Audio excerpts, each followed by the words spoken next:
We live. Peace and blessings, y'all. Welcome to GOAT James Kingdom with B Lee and A Johnny. As y'all know, we go live every Sunday for the GOAT conversation and basketball talk. We're here again for y'all. Thanks for everybody for joining us. As y'all know, we go live on our YouTube channel. We're also on our Facebook, and you can also catch us on TikTok, Twitter, IG as well. But the show is live right here on our channel, right on YouTube. Also, you guys can go ahead and check out our membership for GOAT James Kingdom and see all the different perks and everything that goes along with being a member of GOAT James Kingdom. Peace, Ralph. What's good, man? What's going on, man? Sorry I about it being literally late, just man. text you. Oh, you did? Thank you for What's joining going us. on, Mel? What's going on, man? Not much. Yes, and as you guys can see, we have our regular panel as usual. We have our MJ delegates as Ralph and Craig are here on the panel, and we also have a special guest today by the name of Mel. Southside Mel is what I normally know him as, but he is FTSL.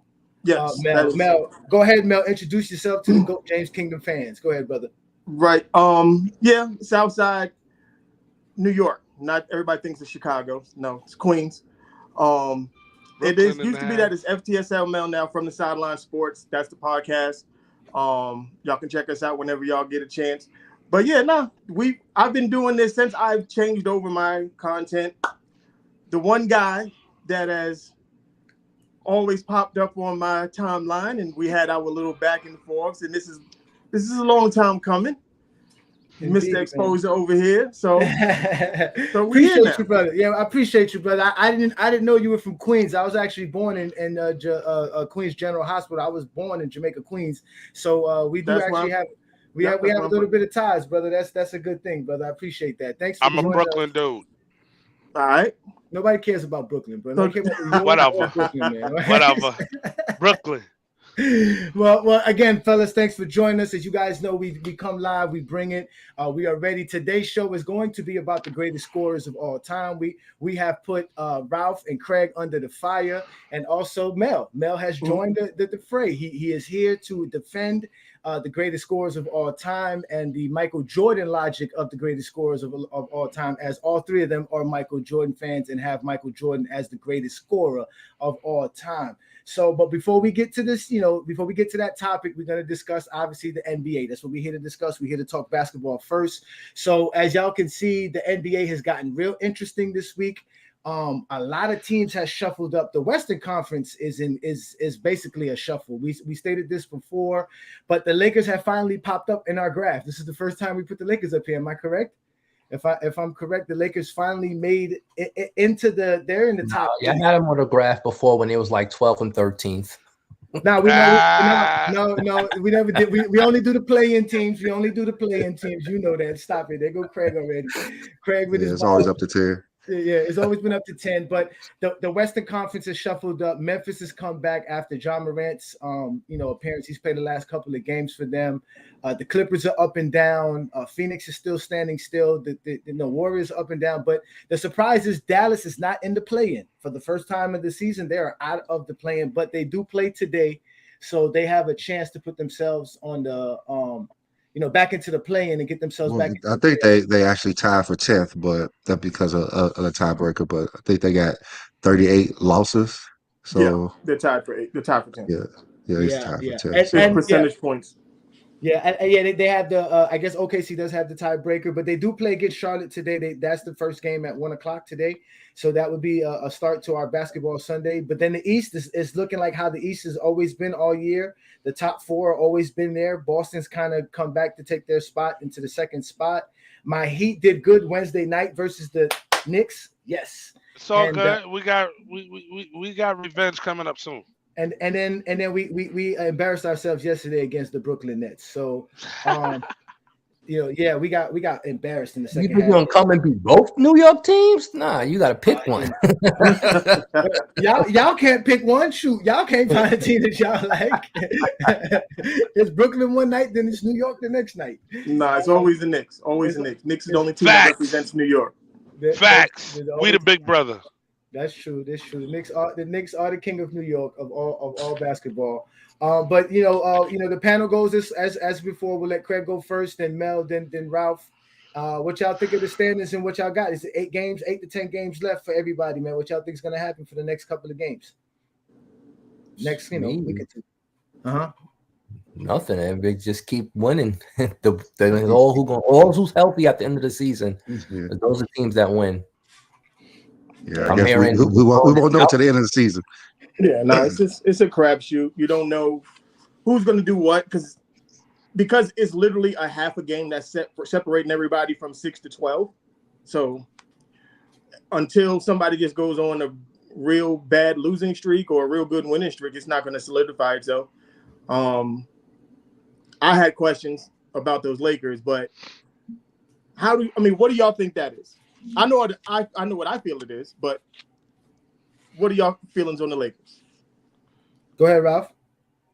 Well, the Lakers actually been playing very well as of late. Why do you think that is? Well, it's a different team. I think for the fact that ball movement is moving around ball within movement? the offense. The ball movement. That's very important when it comes to basketball. Yeah, and I feel like that's been the key of their success and the defense as well. I'm a little concerned how LeBron is once he comes back. Is that ball movement going to be the same, or is it going to be? Yeah, he broke the record already. He ain't got nothing to do now. What's going on, SB? But that's my concern. But that's the point. I actually heard some insane stuff about how LeBron is gonna mess up the team chemistry. That he's gonna hurt Austin Rivers. Like, really? Nah, he broke the record. He ain't got nothing to. But he ain't under pressure like that. It's not about. See, this is where people get, especially where I come from when I talk about LeBron and understanding my mindset. I don't hate LeBron James. I just point out the things that are consistent, the things that are obvious, and the things that always happen. When I said I noticed that the Lakers are playing well, when you said ball movement, that's the one thing that really destroys LeBron James, is because he has to have the ball in his hand so much. Not a bad thing. That's just how the offense has to work with him on the court. And for him to have the same impact on the game. Shout out my brother Mill too. But no, I definitely he hit it right on the head with that, because LeBron, everywhere he went, even though he can play without the ball, he has shown that he refused to do that. And I think LeBron James would probably last a little bit longer if he plays more off the ball, actually, especially at the age he at now. Right. Hold on. Okay, so who is the better ball facilitator and floor general than LeBron James on the Lakers, if this is the case? They don't have to be better than LeBron James. That's the thing. It's like what you want to do at this point in LeBron James' career, if you understand pacing for an older player. The best version of LeBron James, you want him healthy, and you want him healthy in the second half of basketball games. Yep. So it's better in my opinion, the point of Russell Westbrook being on that team when they first got him was that you had a LeBron James-like player when LeBron James isn't on the court. Yeah. So that you can give the team the same look, even though LeBron isn't on the court. Or give LeBron a rest. So and then give LeBron a rest. He can kill. Right, so that he doesn't have to be on. You understand, being on ball all game is tiring. Yeah. So, and at this point, you would want LeBron to be like, hey, we want you on the block, get on the post, get easy buckets. I don't want you shooting 27-foot threes. Get easy buckets. Brother, that's not how basketball works today. You guys, hold on. All right, so I gave y'all all a chance to explain why the Lakers were doing what they're doing. Obviously, the Lakers are better now because they made enough trades. When you add someone like a D'Angelo Russell who can shoot the ball better than a Westbrook can, that helps out the offense. It ends up spacing the floor better for people like Anthony Davis. But then you add someone like a Tremora who can help you on the perimeter defense. You also get a Vanderbilt who's also a great hustler and someone who can help you on the perimeter defense, and the Beasley who can also shoot. So the Lakers are a little bit better because they have a different set of players. They have a different group of players that are playing with one another. Right. The ball is moving the way it's moving because, again, they don't have a true facilitator. They don't have someone who's going to take the usage rate of a Westbrook or a LeBron James. If you put LeBron James in that setting, he is not going to disrupt the flow. He may need some time to get some rust off, which I don't think he will. Because he's been playing all year, but I don't see how he can necessarily mess him. LeBron James is not a stagnant. He's not a Harden who just dribbles. He's not a Barkley who just dribble. LeBron James sets the offense up. Anybody who saw LeBron James or talks about LeBron James knows he actually can set the offense up. So he's going to be able to get everybody in the right position if he has the ball, no matter what. If he has it a lot more or if he has it less. Now I do agree with SB. I said this before the season started. He should be off the ball a lot more. He should be playing less minutes. He shouldn't have the load or responsibility that he's been having. But again, he is their best player. We can't trust Anthony Davis. If Anthony Davis is healthy, he's the best player. But okay, I'm for the same. We ain't got a lot now. no, I'm saying if we can trust Anthony being healthy, yes, Anthony Davis is supposed to be the best player on the Lakers. That's what he was brought there to do. And the Westbrook thing, I believe, was brought there just to appease LeBron James. You have to keep showing LeBron James you're trying to win. You didn't get DeMar Rosen. You wouldn't sign DeRozan. You didn't get Hill. You didn't do nothing. So Westbrook's the best option. We're going to bring you Westbrook. Can you make it work? Yeah, we can make it work. And it didn't work. That's the fact. The simple thing, it didn't work because they didn't have any shooters. How you going to have Russell Westbrook on a team with no shooters? That's not going to work. When LeBron James is the best shooter, you're not going to work with Russell Westbrook. Simple as that. And this notion that LeBron James needs to play off the ball, do this and do that. Without LeBron, they're not coming close to winning the title. No, they're not coming close to winning the title. With LeBron James in the court, being LeBron James, being that point guard that he is, they can win a title if they're hitting all cylinders. Without LeBron, they're not winning anything. If that's the case, bro, if that was the case, then why were they a sub 500 team? With LeBron. What are you talking about? Because they didn't have any shooters and no defensive players. They traded their whole team. Did you guys watch the last two seasons? But what are you talking about? LeBron played. Those players are gone. But LeBron James with this new lineup is 3-0. LeBron James this new lineup is 3-0. Without LeBron, they are what? No, 8 they don't not make something like that. With LeBron healthy. Y'all don't win. And y'all, if AD is not AD, the Lakers are not winning. It's no fault to LeBron. He's old. But no, he do not impact winning no more at all. So all that LeBron need the ball do. No, AD. How you gonna impact winning when you don't have if you have a complete team on the floor? No, listen to what I'm saying. Who has won with a non-complete team? Understand? Y'all are in the playoff race right now because AD balling without LeBron. He's pushing. They're in the playoffs because Russell Westbrook is not on that team and they got shooters and defenders. No, it's not. They got rid of Beverly and Westbrook. They got rid of Beverly and Westbrook, y'all. You understand that? They got rid of Beverly and Westbrook. All of the problems that the Lakers had with just Russell Westbrook? The non-shooters. We said non-shooters. You got rid of the non-shooters and added defenders shooters. with Westbrook is not going to work.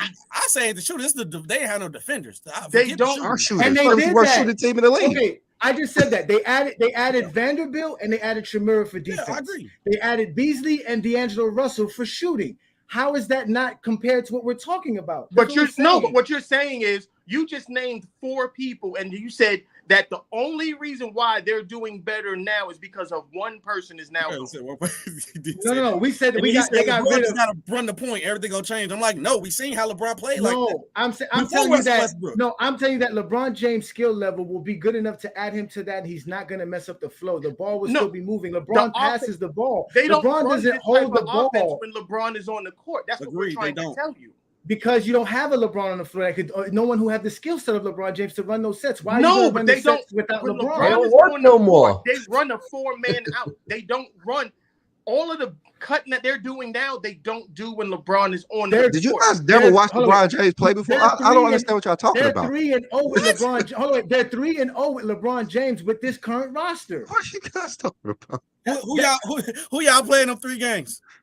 Oh, see now who they played in those 3 games. You know I didn't play nobody. I don't think they don't play nobody. They're playing the Western Conference. The Western Conference is only 2 or 3 games better than the Lakers all season. It's not like the Lakers have been like, what are y'all talking about, bro? Like, where was this trade done again? What was D'Lo first game? Y'all play like the Rockets the and trade deadline. It's been like 2 You actually weeks. lost to the Rockets without LeBron. I know, and y'all won. I think y'all No, beat but them too. they could have beat teams where we all know where there was bad calls and all this other stuff. Listen, the Lakers started 2-10. They started off on a bad run. Imagine if they were just a little bit under a couple of more games then. Like they started off on a bad run. They even not played 500 basketball since then. Look, I just want you guys to understand. What I'm saying is, I'm not saying LeBron does not impact the team. What I'm saying is Austin Reeves look at what Austin Reeves has done without LeBron on the court.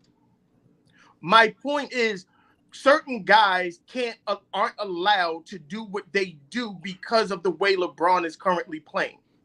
Austin Reeves went out and had like 35 and 11.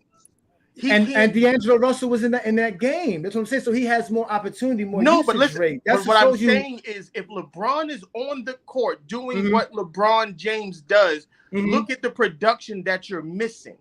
Yeah. You get that production from LeBron. You get the 31 and 15. But then production and more.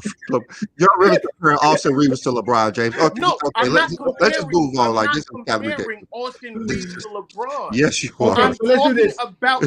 No, let's do this. Listen to what I'm saying. Listen to what I'm saying. Y'all got to just listen. Stop listening to respond. Listen to understand what I'm saying.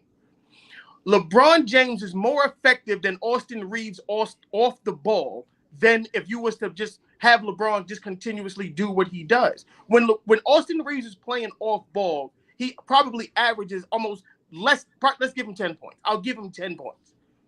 LeBron James off ball can still give you 20 to 25.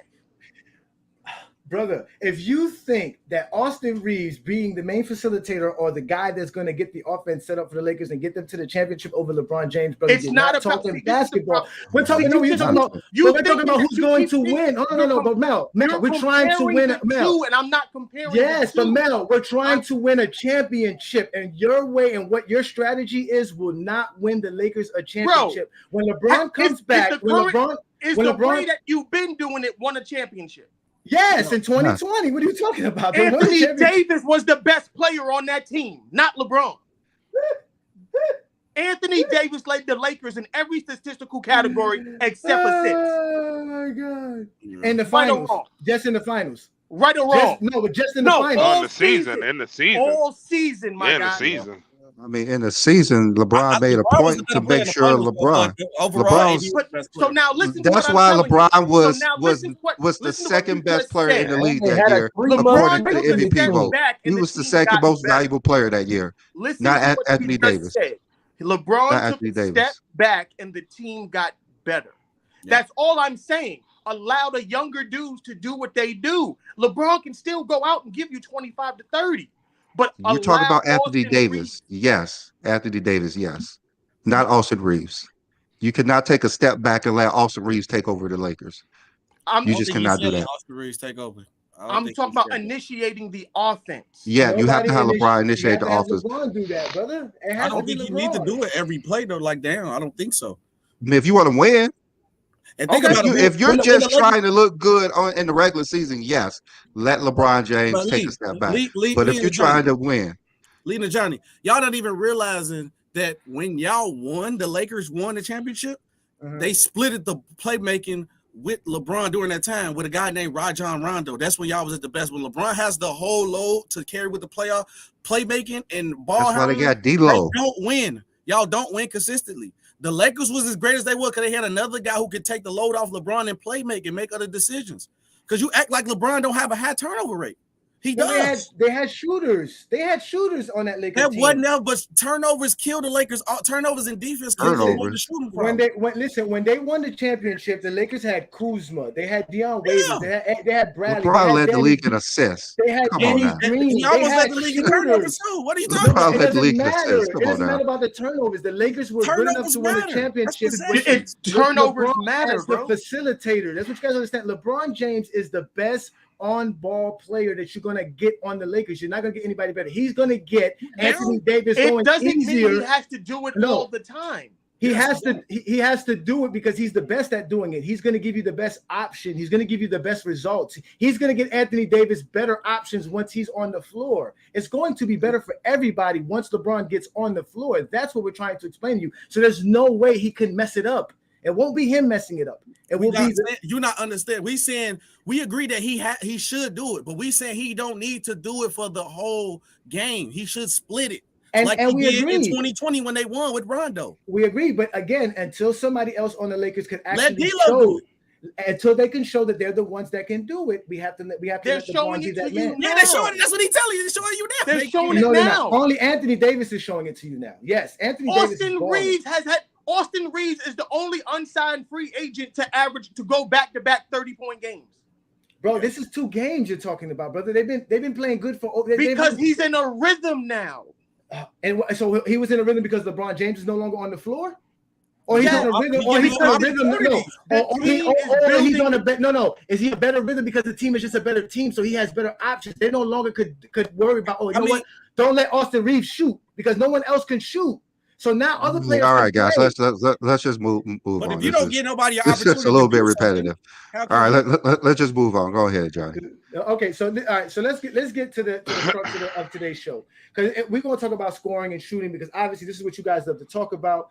And the reason we brought this up is because last week Ralph was giving us his top 5 list, and we couldn't understand how he had LeBron James as the 2nd greatest scorer of all time with his list. And obviously, when we talk about the greatest of whatever, when you ask somebody for their list, we know there's some subjectiveness brought into it. But we always actually try to be as objective as possible. If you are subjective, just state it. That's my preference. That's what I think it is. I'm not really going off of nothing. That's my stance, and that's it. But then when you guys try to use the stats or try to use exactly what we should be using, the numbers, it becomes a problem for you guys, because now your biases become larger. Okay. And as a perfect example, we state that the greatest scorer of all time is basically based off of the total points scored for your career. That's your criteria, though. No, okay. Again, that is our criteria. That is objective by criteria. And again, you guys can have your criteria. We get challenged for having our criteria, but we stand 10 toes down here and go James Kingdom as a perfect. And I totally agree with that. As a perfect example, hold on, man. I'm gonna give you guys a chance. Let me do the introduction. Everybody's gonna get their chance to speak. Go ahead. Basically, the problem that you guys have with your top 5 list, and I will guarantee all 5 of you here, there's 4 of you gentlemen here, the only way you can put Kobe Bryant into your top 5 scorers of all time is you can't say the only. Listen, I'm gonna tell you, is if you value totals over points per game. This is the only way that Kobe Bryant can be in top 5 scorer in NBA history, or unless you're just biased and bringing your preference into it, which means you just want to put whatever you want to put. You just want to state. So hold on. Okay. So when you guys. No. Go ahead. I even cut you off. You do your thing. My bad. We're gonna listen. This is how it works, Mel. Brandon and I will introduce our topic, and then we'll let everybody chime in. So Craig's gonna go first, then it's gonna be you, Mel, then Ralph, and then it's SB as the order of the people that joined the show. Okay. All right. I'm gonna be real quick. We take 5-10 minutes to do our introduction. Sometimes Brandon takes a while, but he drops bombs.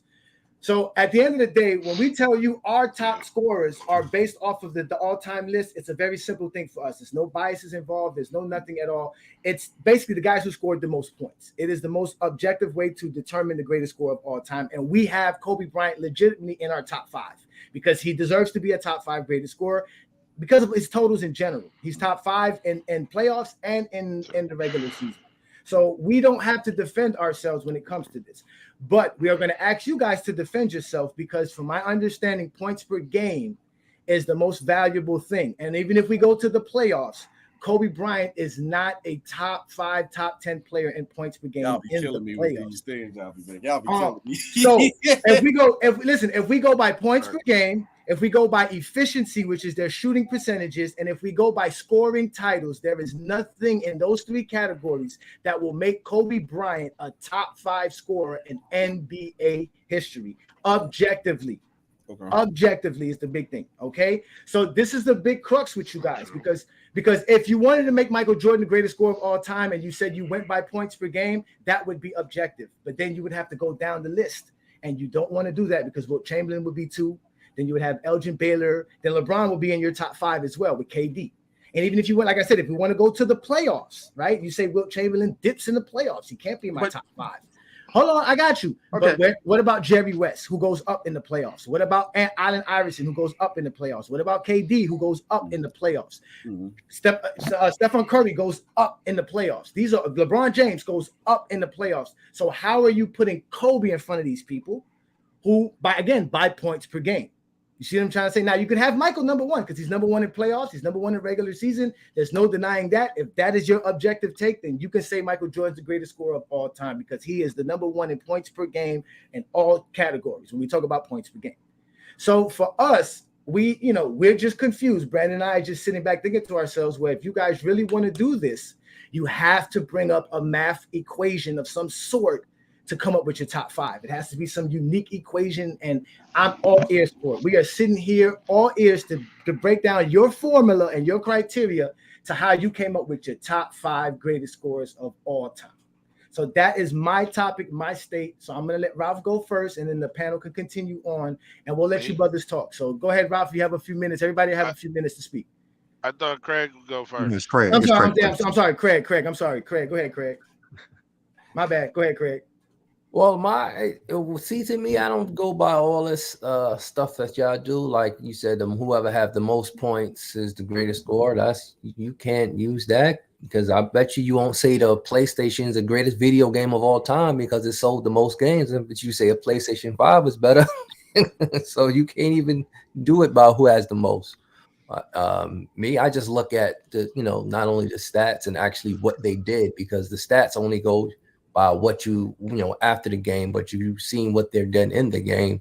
Like, for instance, I can tell you something about each player that I would have in my top five, that what they did, something unique, but it's just not one unique thing. It's multiple unique things. So my top five goes like this, and it's actually been updated. I have Jordan 1. I have Kevin Durant 2. I have LeBron 3. I have Steph 4. And I have Kareem 5. So you don't have Kobe. Okay. No. Wow. Oh, interesting. So Kobe's not in your top five. Very interesting. You shocked me there, Craig. That was a good one. You shocked me with that one. So you said it was Jordan, KD, LeBron, Steph, and Kareem. Yeah. So where is Kobe and Will? Kobe would probably be 8th. Okay. And that's based off your criteria, which you said you kind of use stats a little bit, but it's more or less what you see in the quote unquote eye test. Am I correct? Yeah. Okay. All right. So it's a subjective take. It's really subjective. It's not based on one particular thing. It's just what you've seen, what they've done, and how you equate it to put it to that. That's your top five. And you standing 10 toes down. Yep. All right. So Mel, it's your turn, brother. Go ahead, brother. All right. Let us know. Give us your top five and how you come up with your five. Now, okay. So just so we all know, every metric that you want to use as an individual is all subjective. So if you guys want to use total numbers, total running stats and stuff like that to decide who is a better scorer, that's fine. I can't argue how you view what scoring is. Mm-hmm. How I do it is who can score on all three levels, meaning who can score in the paint, score in the mid-range, who can score beyond the arc. Free throws, all of that. Like your ability to put the ball in the basket is how I define who is a great scorer. Mm-hmm. Okay. Now, my five: Michael Jordan, Kobe second, Kevin Durant, Steph Curry, Carmelo Anthony. Those are my five. So you value a perimeter score more than anything. Well, like I said, more like a mid-range and long distance, right? That I mentioned can get buckets anywhere on the basketball court. Yeah, but most likely a big man's not going to get you threes. So I mean, today's NBA, we have some big right. No, that's why I said. That's why I said. That's why I mentioned everywhere on the basketball court. That's what I'm saying. So that's what I'm saying. But by that, your preference would make it give an advantage towards perimeter players who actually will be shooting more threes. Someone like Kareem will Elvin Hayes. These guys were great scorers, but they were not 3-point shooters. So you know what I'm saying? Like that automatically eliminates them from ever being in your top 5. If you understand what I'm saying. Yes. Okay, that's what I'm saying. So you value the perimeter score because they like you said, they have the 3 levels. They can be in the top 5. Yes, I value perimeter score. Okay, I got you. Understood. Go ahead, continue. And no, that's it. Like that's pretty much it for me. Like just your ability to go get buckets. Can you go get a bucket when I need it? When it's crunch time, can you just go get it? You don't need a screen. Can you get it off the bounce? But can you compare that? Let's just say, okay, let's say honestly, you need 2 points. Now, you don't need 3 points. You need 2 points. Yep. How do you determine Kobe Bryant would be a better option to get you 2 points than, let's just say, a Kareem Abdul-Jabbar? Because Kareem got to get that on the block. So you can double that. If you try to double Kobe out on the perimeter, Kobe can split that and beat that. If you double Kobe in the post, Kobe can also beat that, but then you just left another dude wide open so Kobe can make the pass. Like there's more options for that person than it would be for a big man in the post. Kareem could beat 5 players at once on the skyhook. If I had a big man push Kareem out past the free throw line, can Kareem still shoot? Who's going to push him out? I'm asking you a question. Can he still do it? No. He can shoot. He could. I mean, his mid range.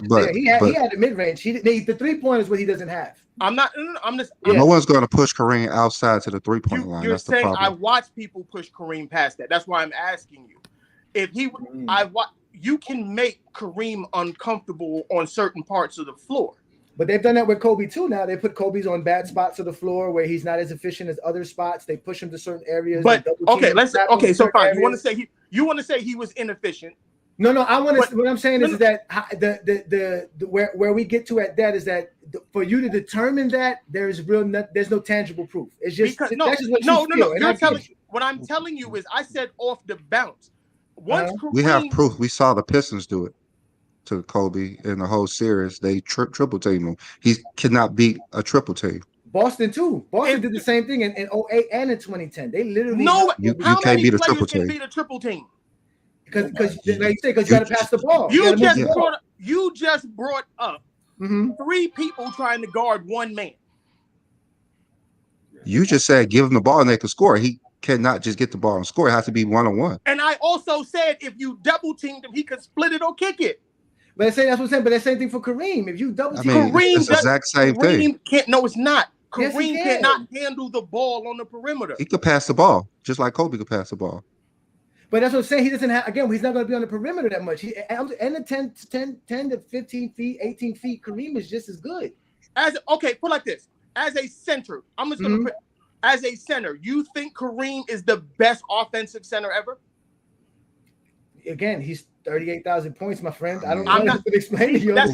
What center did it better than Kareem? The only reason but what center did it better than Kareem scoring wise?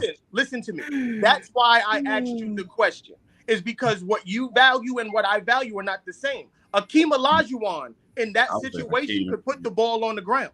I'm taking Hakeem. Kareem could put the ball on the ground. He don't have to. No, he can't. If he needs to score, he doesn't have to. The problem with big men is that you have to give them the ball. He's saying the other guys that he has value, like a Kobe over them, who can still score in the post just as good. But you could get the ball out of their hands as well. So that doesn't. That's fine. That doesn't translate. Triple team to do that though. That's what I'm saying. You said you said a double team, triple team. Like you could get the ball out of a scorer's hands. But that gives. But my point is, a perimeter guy has more options than the dude who plays out of the post.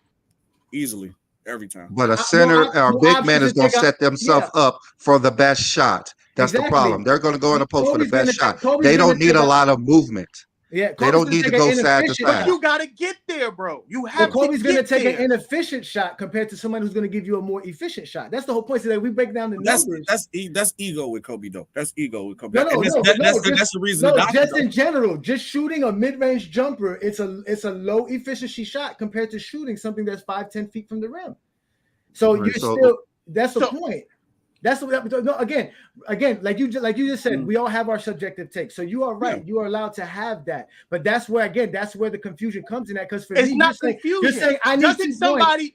I need 2 points. I need 2 points, and Kareem has given whatever team he's been on, the most 2 points than anybody has. He's actually made the most field goals in NBA history. Because there wasn't a 3-point line, and he can't doesn't shoot matter. threes. It doesn't matter. Does The matter most field goals. Because the most field goals. You're trying to make the point, and it doesn't make sense. The most field goals. It doesn't matter. We're talking about a 2-point shot. We're talking about a 2-point shot. We're not talking about a 4-point shot. We're talking about just a basket. Right, but like Johnny said, he's going to be the best to shoot to make a 2-point field goal. Listen to what I'm saying. Listen to what I'm saying. If Kareem is your best player on your team and you need a bucket, you need 2 points, right? Mm-hmm. And you have to inbounds the ball. Who are you inbounding the ball to? Magic Johnson. My point guard, not Kobe. Okay, no, I don't care. I don't know. I'm just saying. You gonna give the Magic. You gonna give the Magic. Yeah, you gonna give the Magic. Question. Stop being an asshole about this. If Kareem is your best player, you need 2 points. You're inbounding the ball. Who do you pass it to? It's a Magic.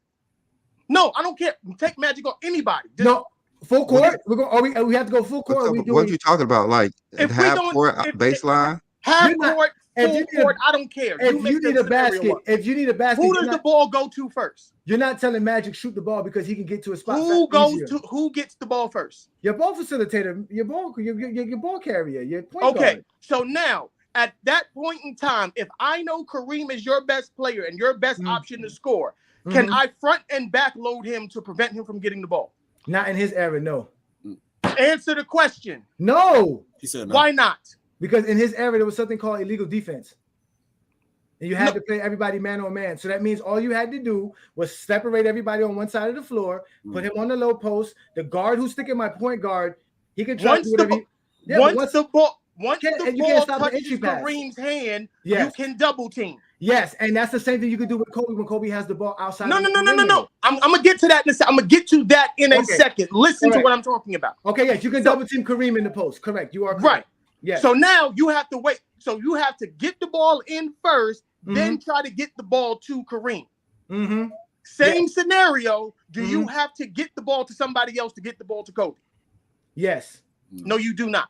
Yes, because I guess you don't have to, but you can just give to Kobe. You can just give to Kobe. But in that scenario, though, you can say that about court. Anybody getting double teamed, though. So that's not kind of fair to say just if you double team, right? Because this is my said you get Kareem, you could get Kareem the ball in the post. Why would I give Kobe the ball? Right, I'm gonna give Kobe the ball. Who can be pressed? Who can be pressed? Who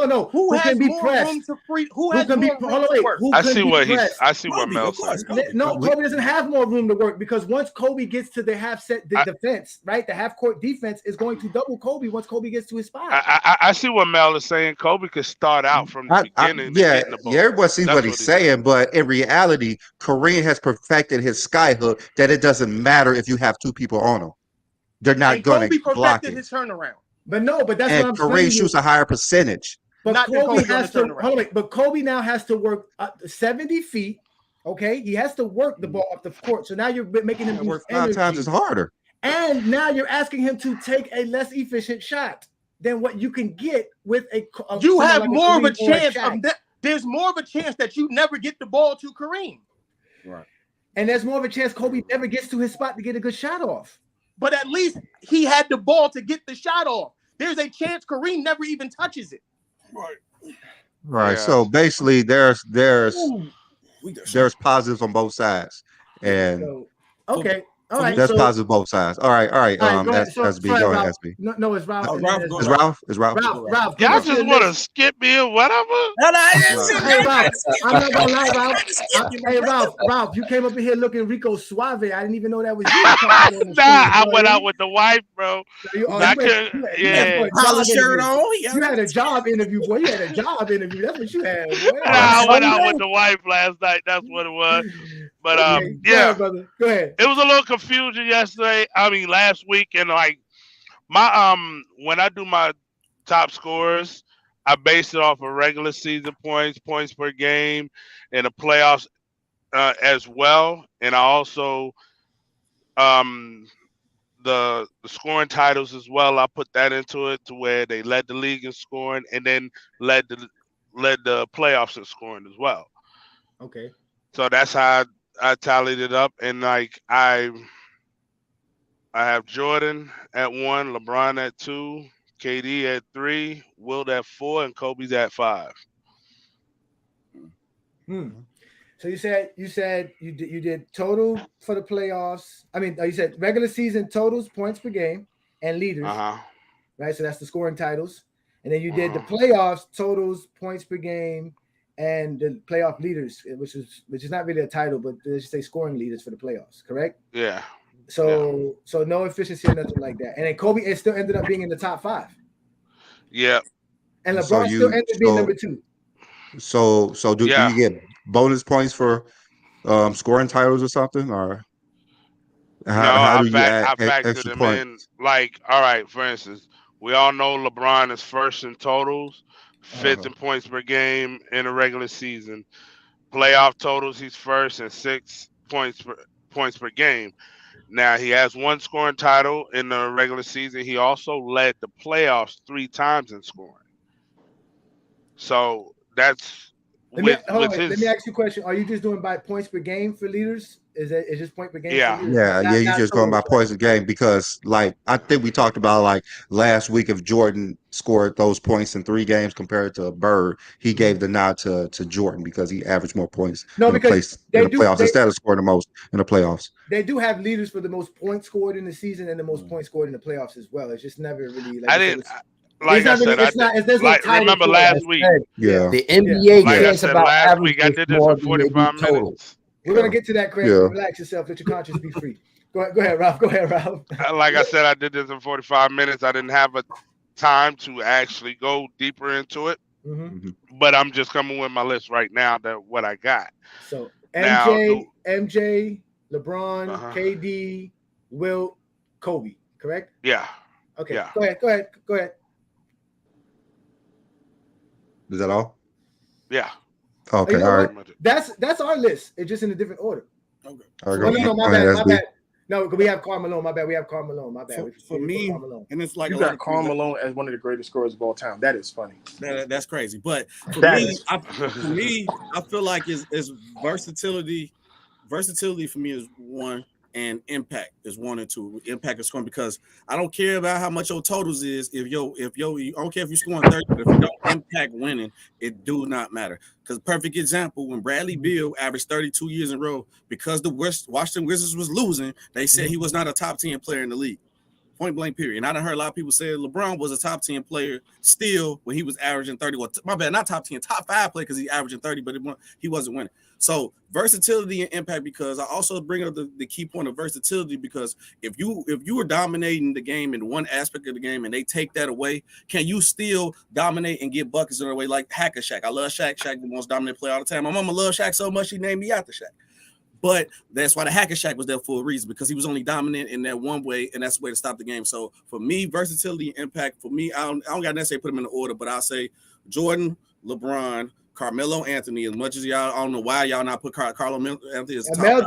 Mel did. Don't worry. Mel got him in his 5. Carmelo. Hold on, wait. Jordan, LeBron, Carmelo Anthony, Kevin Durant, and Kobe Bryant.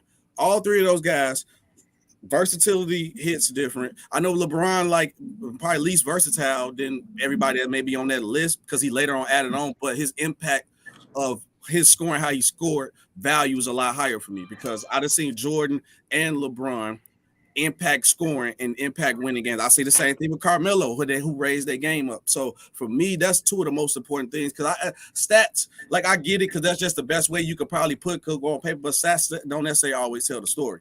Because you could go see a guy like, he averaged 30, or he got the most points, and we got to stop all this that totals matter, because nobody ever cared that Kareem had the record. Nobody ever put Kareem in the top scorer list. Now, all of a sudden, LeBron broke the record. It's the most best record ever be broken. Don't get me wrong. I feel like it should have been appreciated, but I feel like that's disingenuous to do it now, because nobody ever gave Kareem love and said he was the greatest scorer because he had the record all the time. Nobody ever put Karl Malone in the greatest scorer conversation. Now, all of a sudden, everybody want to show love to Red because Brian got it. Don't get me wrong. Like I said, I feel like we should have respected it more when Kareem had it.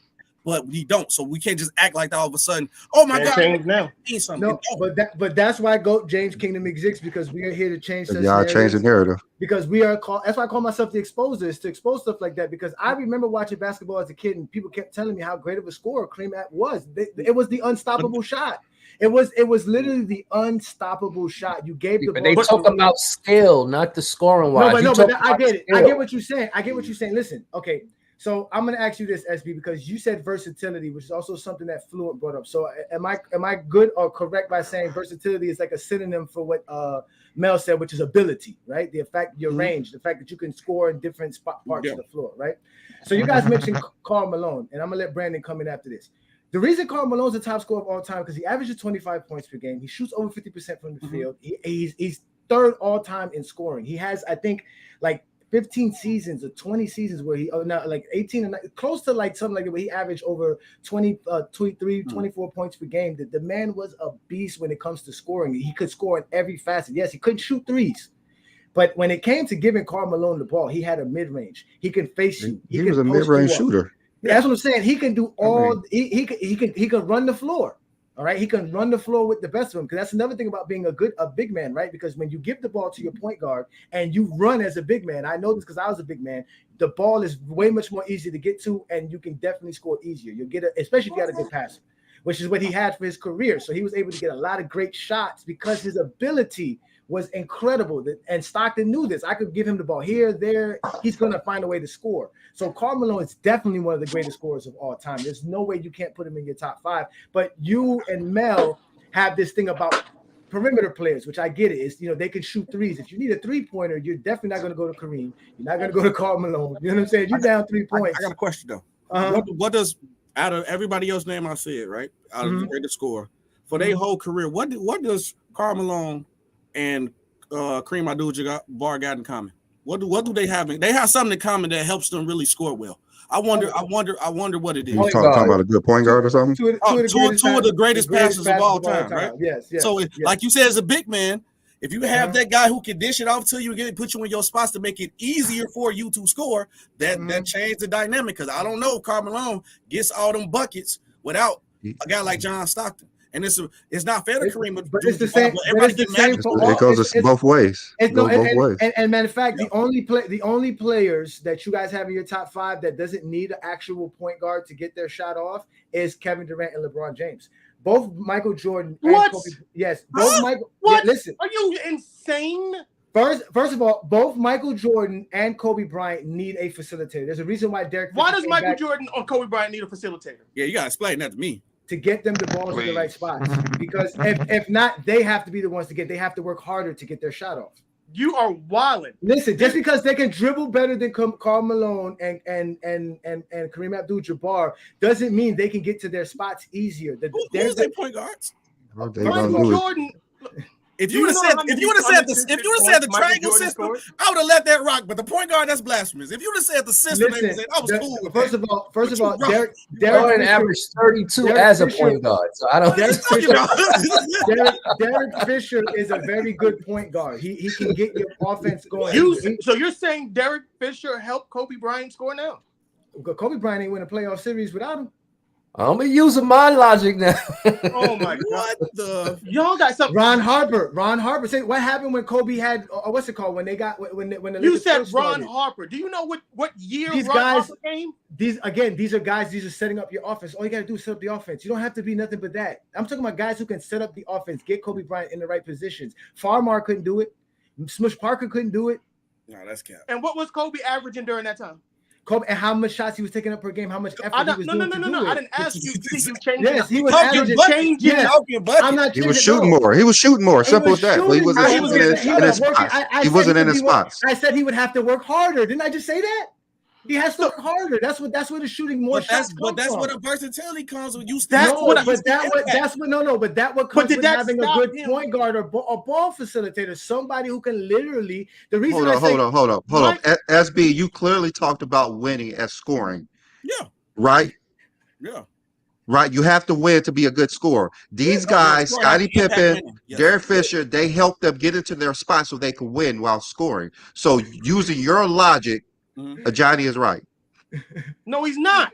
No, yes, I'm not saying. Listen, all I'm saying is that. No, all I'm saying is that. Can you take Kevin Durant off the list? No, because this is what I'm going to talk about. I was going to bring up Kevin Durant. The only reason Kevin Durant has that advantage is because he's 7 foot and could shoot over anybody.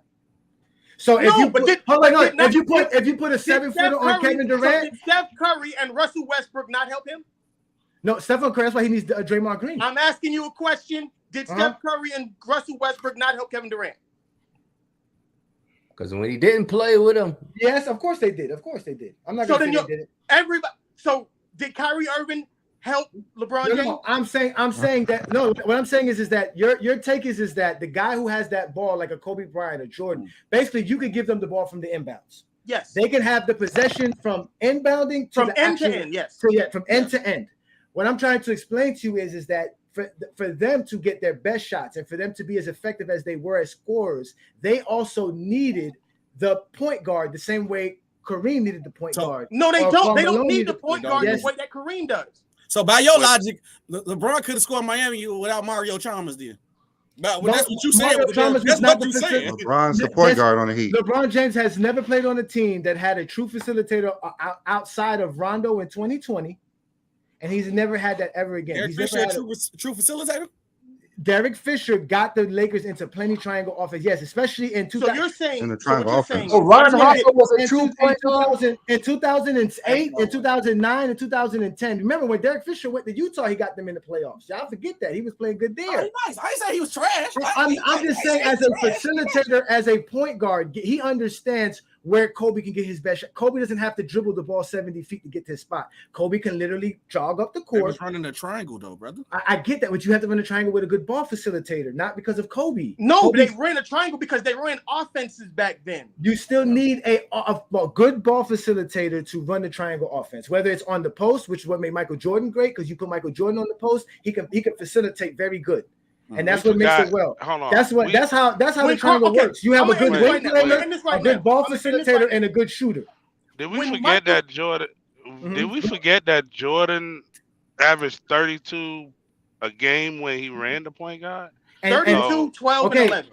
And he also had 8 assists and 8 rebounds. He worked harder, and the Bulls lost more games that year than they did the year prior. No, because and in the year after when they gave Scott because the team was trash. Because Jordan had to work hard. There was no one to help facilitate the offense. There was nobody on the team. Scotty was there. They didn't give him that role. Scotty was not on the team. I love this. 89 he was. 89 Scotty was on the team. He was on the team. Michael Jordan didn't ever. You're talking about the 87 team. We're talking about when Jordan was the facilitator of the Bulls. Because in 87 Ralph just brought up the 1989. That's 89, and they 89. Actually they went to the playoffs that year. I know they had a worse record. They had a worse record than when they had Sam Vincent running the point the year before, and a worse record when they had Scottie Pippen running the point the next year.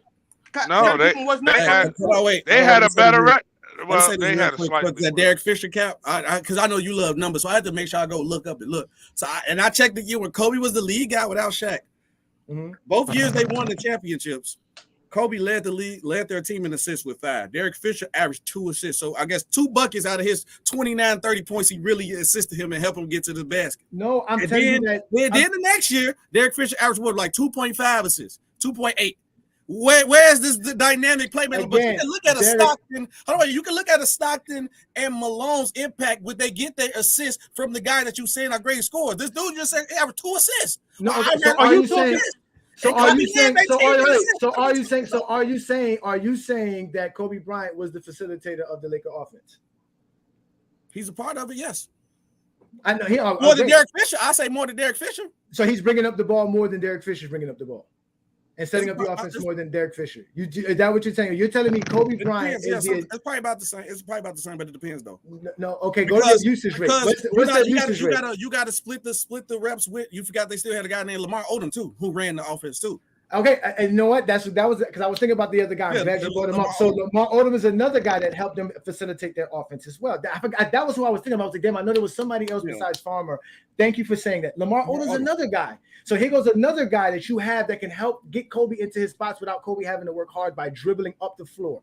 Where if I'm a team and I know you're going to bring Kobe up the floor 40-50% of the time as your point guard, I could press him all game, put pressure on him, make him work harder. So does LeBron bring the ball all the time? Yeah, because LeBron is more skilled as a Does facilitator. LeBron bring the ball up all the time?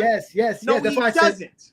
Oh my God, LeBron is majority of the time. LeBron James is the facilitator and brings up the ball for his team. He is. That's what he is. You take this LeBron He's not. assassination No, stuff. y'all So just the said here ends that of the LeBron. Wait, earth, wait. my God. Like, Y'all you just take said this no, no, shit no, no, no. so Wait. far. Y'all just sat Like, here and said that He LeBron needs to James pass the would. ball. No, he needs to to get pass the the ball, play ball off the because ball. he holds the ball, holds the ball. All this stuff that y'all said No. before we had to get off that topic because y'all listen can to what understand LeBron plays basketball, but y'all have these narratives and y'all don't want to stick to these narratives. No, I said all the time. This is what you majority. He does it more than Kobe. He does it more than Kobe. You just stick on it. No, I said. I mean, Magic didn't play point guard all the time. Like no one brings up the ball every single play. But he doesn't bring the ball up all the time. He brings it up more than anybody on his team. He does it more than anybody on his team, even when he has Rondo. I agree with that. That's the point. KD is a different. KD needs a ball facilitator, but the difference, like I said, KD is 7 foot. So you can get KD the ball anywhere on the basketball court, whether they're guarding him or not. The guy can literally be on him, and he's 7 foot and get a shot off. You put a 7-footer on him, he's never going to be as quick to keep KD from going around him. So KD is literally the most, as y'all say, versatility-wise, there is no one greater than him other than Wilt Chamberlain. All right, let's go ahead and move on. Let's go ahead and move on, guys. Let's move on. Go ahead. All right. So it's my turn, of course. Yeah. All right. So this week, I posted this graph because I was going graphs. You be killing me. This Jordan logic and everything that Michael Jordan, the greatest scorer of all time. So what I did was I did a simple formula. I just took averages, totals in the postseason, regular season, and careers. I came up with a number, came up with a percentage of who has the top. And this is what I came out with. LeBron James, number 1, Michael Jordan, number 2. I call a lot of flack for this because they were saying that averages is more important than totals. So this is, how I came out with LeBron. So he scores 90% of what Jordan scores in points per game. He has the most totals and postseason 86% and career-wise 89.3%. So what I was told that adding career totals is just redundant. So I don't need to put that in there because that's just boosting LeBron up, but it also boosts up Jordan. Either way, they said that this was trash. This wouldn't work. Totals, do not weigh on how great a scorer you is and how great of a player you are.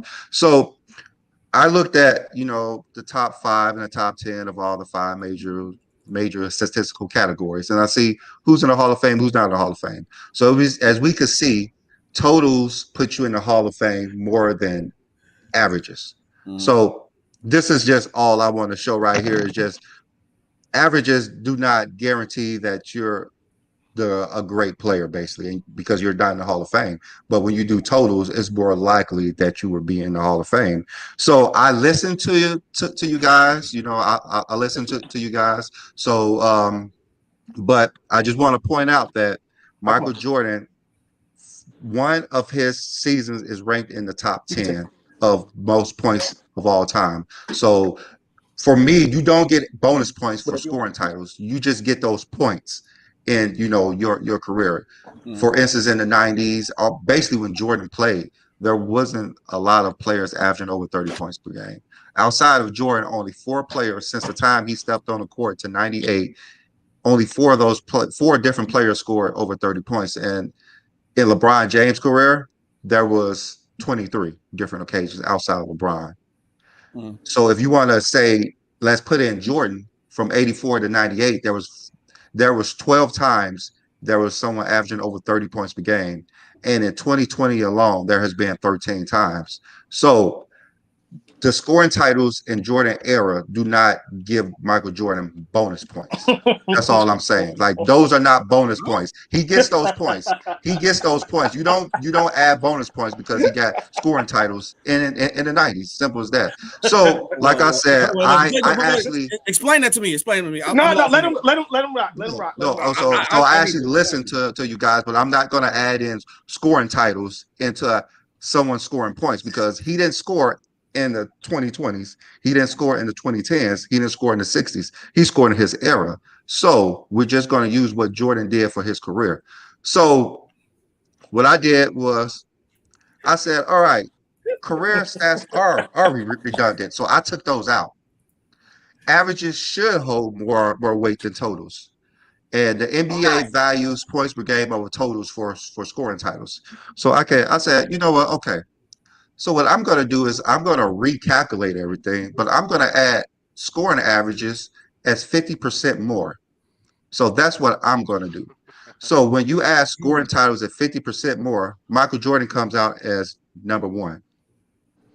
And LeBron James come out, lower than Michael Jordan. So using this formula, how do you guys feel? Okay. Averages should hold more weight, right? Go ahead, Mel. Go ahead, Mel. I know you're holding it in, brother. Go ahead, brother. Go ahead. Have some fun. I want the first thing explained, but go ahead. You can let me. I mean, it's your formula, so I can't tell you a laboratory with this one, brother. What's more important in your formula.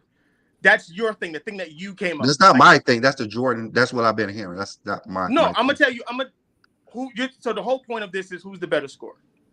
No, the whole point of this is to figure out what is actually more valuable. Is it points per game or is it totals? So if we do it equally, it's LeBron. If we give the points per game more value over the totals, it'll be Michael Jordan. That's what he basically just showing. Because this is what all right. If you're going to play a basketball game, one basketball game, based on the totals, and you average it out, because you have to average out what a person is going to do on a per game basis. Who scores better? Jordan. The person who shoots more, and that's going to be Michael Jordan. And Wilt Chamberlain. Stop with the shooting more. Who scores more? That's how it works. Who scores more efficiently is LeBron James. But who shoots more is Michael Jordan. How does LeBron James score more efficiently when their field goal percentages are basically the same? They're not the same. Just like Wilt Chamberlain and Kareem. I mean, Wilt Chamberlain and Jordan is not the same. So it's not the same. You just compared a center and a guard. No, yes, I compare scores to scores. No, scoring from 2 feet from the basket and scoring from the perimeter are not the same thing. LeBron James is more efficient than Michael Jordan. How is he more efficient? Okay, that's the case. Who has the higher play efficiency rating? Michael Jordan with shooting. That has nothing to do with shooting. When you talk about PER, that's not a shooting. That's not for shooting. That's not for shooting. So LeBron James for his career shoots 50.8% from the field, right? That's better than Jordan. Michael Jordan shoots 49.8%. Better than Jordan. So you're saying that LeBron is more efficient than Jordan. You just said it. So you're saying 0.6 is a big difference to you. If 0.505 is to you, yes. I'm just asking a question. 0.6. If 0.05 is to you, then 0.06. According to Jordan, yes, LeBron James shoots a higher percentage. I'm just asking. Yes, LeBron James shoots a higher percentage. That's better. That's fine. Okay, cool. All right. All right. I want to know about the scoring title not having no. That's stupid. I'm not even going to talk about it. Why would it give you more points in someone's scoring? I'm just saying how it doesn't make sense because now look. Who scored more total points in their season? Who scored more total points during the seasons? I believe Jordan. It should be Jordan. I believe it's Jordan. Okay, yeah. So it doesn't. So you want to take away the scoring title, but yet and still he scored more total points than everybody that season. He did it. How many points did he score versus LeBron James? So no, you cannot add totals what Jordan did in the 90s versus LeBron James because he never played in the 90s. He never played versus James Harden. He never played versus Kevin Durant. You said that you were taking the scoring titles away. You ain't taking the number one scorer of all time. No, I'm not adding any bonus points for scoring titles. The scoring title means you beat the most players in front of season. That's it. That season. So that's not career-wise. Jordan wins. He did it more than half his career. Jordan wins a scoring title at 28 points per game, and LeBron James doesn't win a scoring title at 30 points per game. Iverson won a scoring title. Who had the better season? Jordan scoring 28 points per game because he has a scoring title, or LeBron James? Jordan, because he won. This the point y'all missing at this, right? When Jordan was getting all these scoring titles, and I could go back and make sure I check again when he led the league in scoring. He was winning. That's the point that y'all forgetting. That's why I say the scoring title has nothing to do with winning. It has nothing to do with winning. If he don't score those points, he's there not winning. Those points are included. Every time Michael Jordan won a scoring title, those points are included right here. Every single point. I didn't take away any of those points. I didn't take away 5 points because he won a scoring title. 75 scoring titles, and only 8 have actually won a championship the same year. And 6 of them are Michael Jordan. 4 of them are Michael Jordan. Six of them are Michael Jordan. But it's not because Michael Jordan was scoring. That's because Michael Jordan had the best team. The teams win championships, not the best scorer. That's what y'all don't seem to understand. Michael Jordan was just the best scorer on the best team to win a championship. Hold on, wait. But you just literally said in history, the best scorer has only won the championship 8 times. Jordan did it, and Michael Jordan got 6 of them. And that's my point, how the scoring title does not lead to a championship. For Michael Jordan, Michael Jordan scoring 6 scoring titles. Jordan it does. Michael Jordan have 6 scoring titles, had nothing to do with the Bulls winning those 6 championships. Are you insane? That's not insane. Michael Jordan is the reason they won those titles, not scoring titles. Like I don't understand how this is hard to understand. Michael Jordan scoring did not help the Bulls win championships. Michael Jordan is the reason he won those championships, not his scoring titles. Michael Jordan, not his scoring title. In order to score, his scoring led to a scoring title. He led the playoffs. His average. That was because it has nothing to do with the scoring titles. Don't guarantee a title. It doesn't guarantee you a title. Michael Jordan getting a scoring title in the regular season is not going to guarantee him a title in the playoffs. He led the league. He led the league. Okay, he did. But Michael Jordan is the reason, not scoring titles. More times. He won a championship with a scoring title more times than he won a scoring title and not a championship. So it pretty much worked out for him. because he won 4 scoring titles and didn't even get out the first round 2 times. And he won 6 winnings. Majority of the times. So out of 10 times, 6 of those times he led the league in scoring and won. 4 of the times he did lead the scoring loss. So that tells me him scoring matters. No, that tells you the scoring title doesn't matter to his winning. That's what y'all don't seem to fail to realize. That's what we just put at the point. Wait a minute. Define so you're saying winning. So you're saying winning championships is winning. That's all you're saying. So I'm saying winning championships is based on a team basis. Your team has to be the best team to win a championship. You don't have to have the best scorer. Wait a minute. So can I have to have the best scorer to win a championship? Get to this anyway from the greatest scorers. Because no, this is why we get to this. We got to this because again, it's about scoring titles. So why is Wilt Chamberlain not on your list, SB, or on your list, Mel? He has 7 scoring titles. Yeah. Where is George Gervin? He has 4. Where is Allen Iverson? He has 4. Where are these players? You guys value this so much. Why are these players not on your list? Harden has 3. Harden has.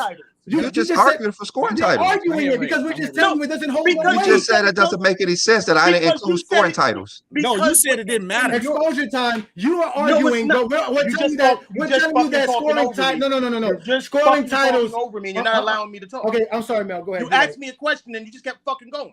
Okay, go. I never said that scoring titles meant anything to me. I am arguing the point in which you are making with the analogy you used. And it was a question, why don't you value the scoring titles? I never said I did. I just told you why, Mel. We just told you why. Arguing about it then. We just told you why. We said that we don't value it. We don't value it because a seasonal award is only done for a season. You guys don't value the blocking champ. You don't value the steals champ. You don't value the assist champ. You guys do not value the rebounding champ. We're talking about who's the better scorer. Right. Don't you think scoring titles should count? No, because you don't list Wilt Chamberlain in your top 5. So no. But y'all cooked yourself from the point when you said only 8. It don't matter because only 8 people won when they led the league in scoring, and Jordan did 6 of those 8 points. So how does not matter to him? He did not win without that. You brought up winning. Who was the other 2 dudes? Who was the other 2 dudes that led the league scoring and won? I think it was Stephen Curry and Shaq. No, Kareem did it as well. But simple thing, we're talking about points scored. We're talking about points scored led the playoffs in the game. Scoring too. We're talking about points scored in the game. But no, points scored in a career. We're not talking about titles. We're talking about if that was the case, Carmelo would not be in you guys' top 5. No, that's not. You're missing.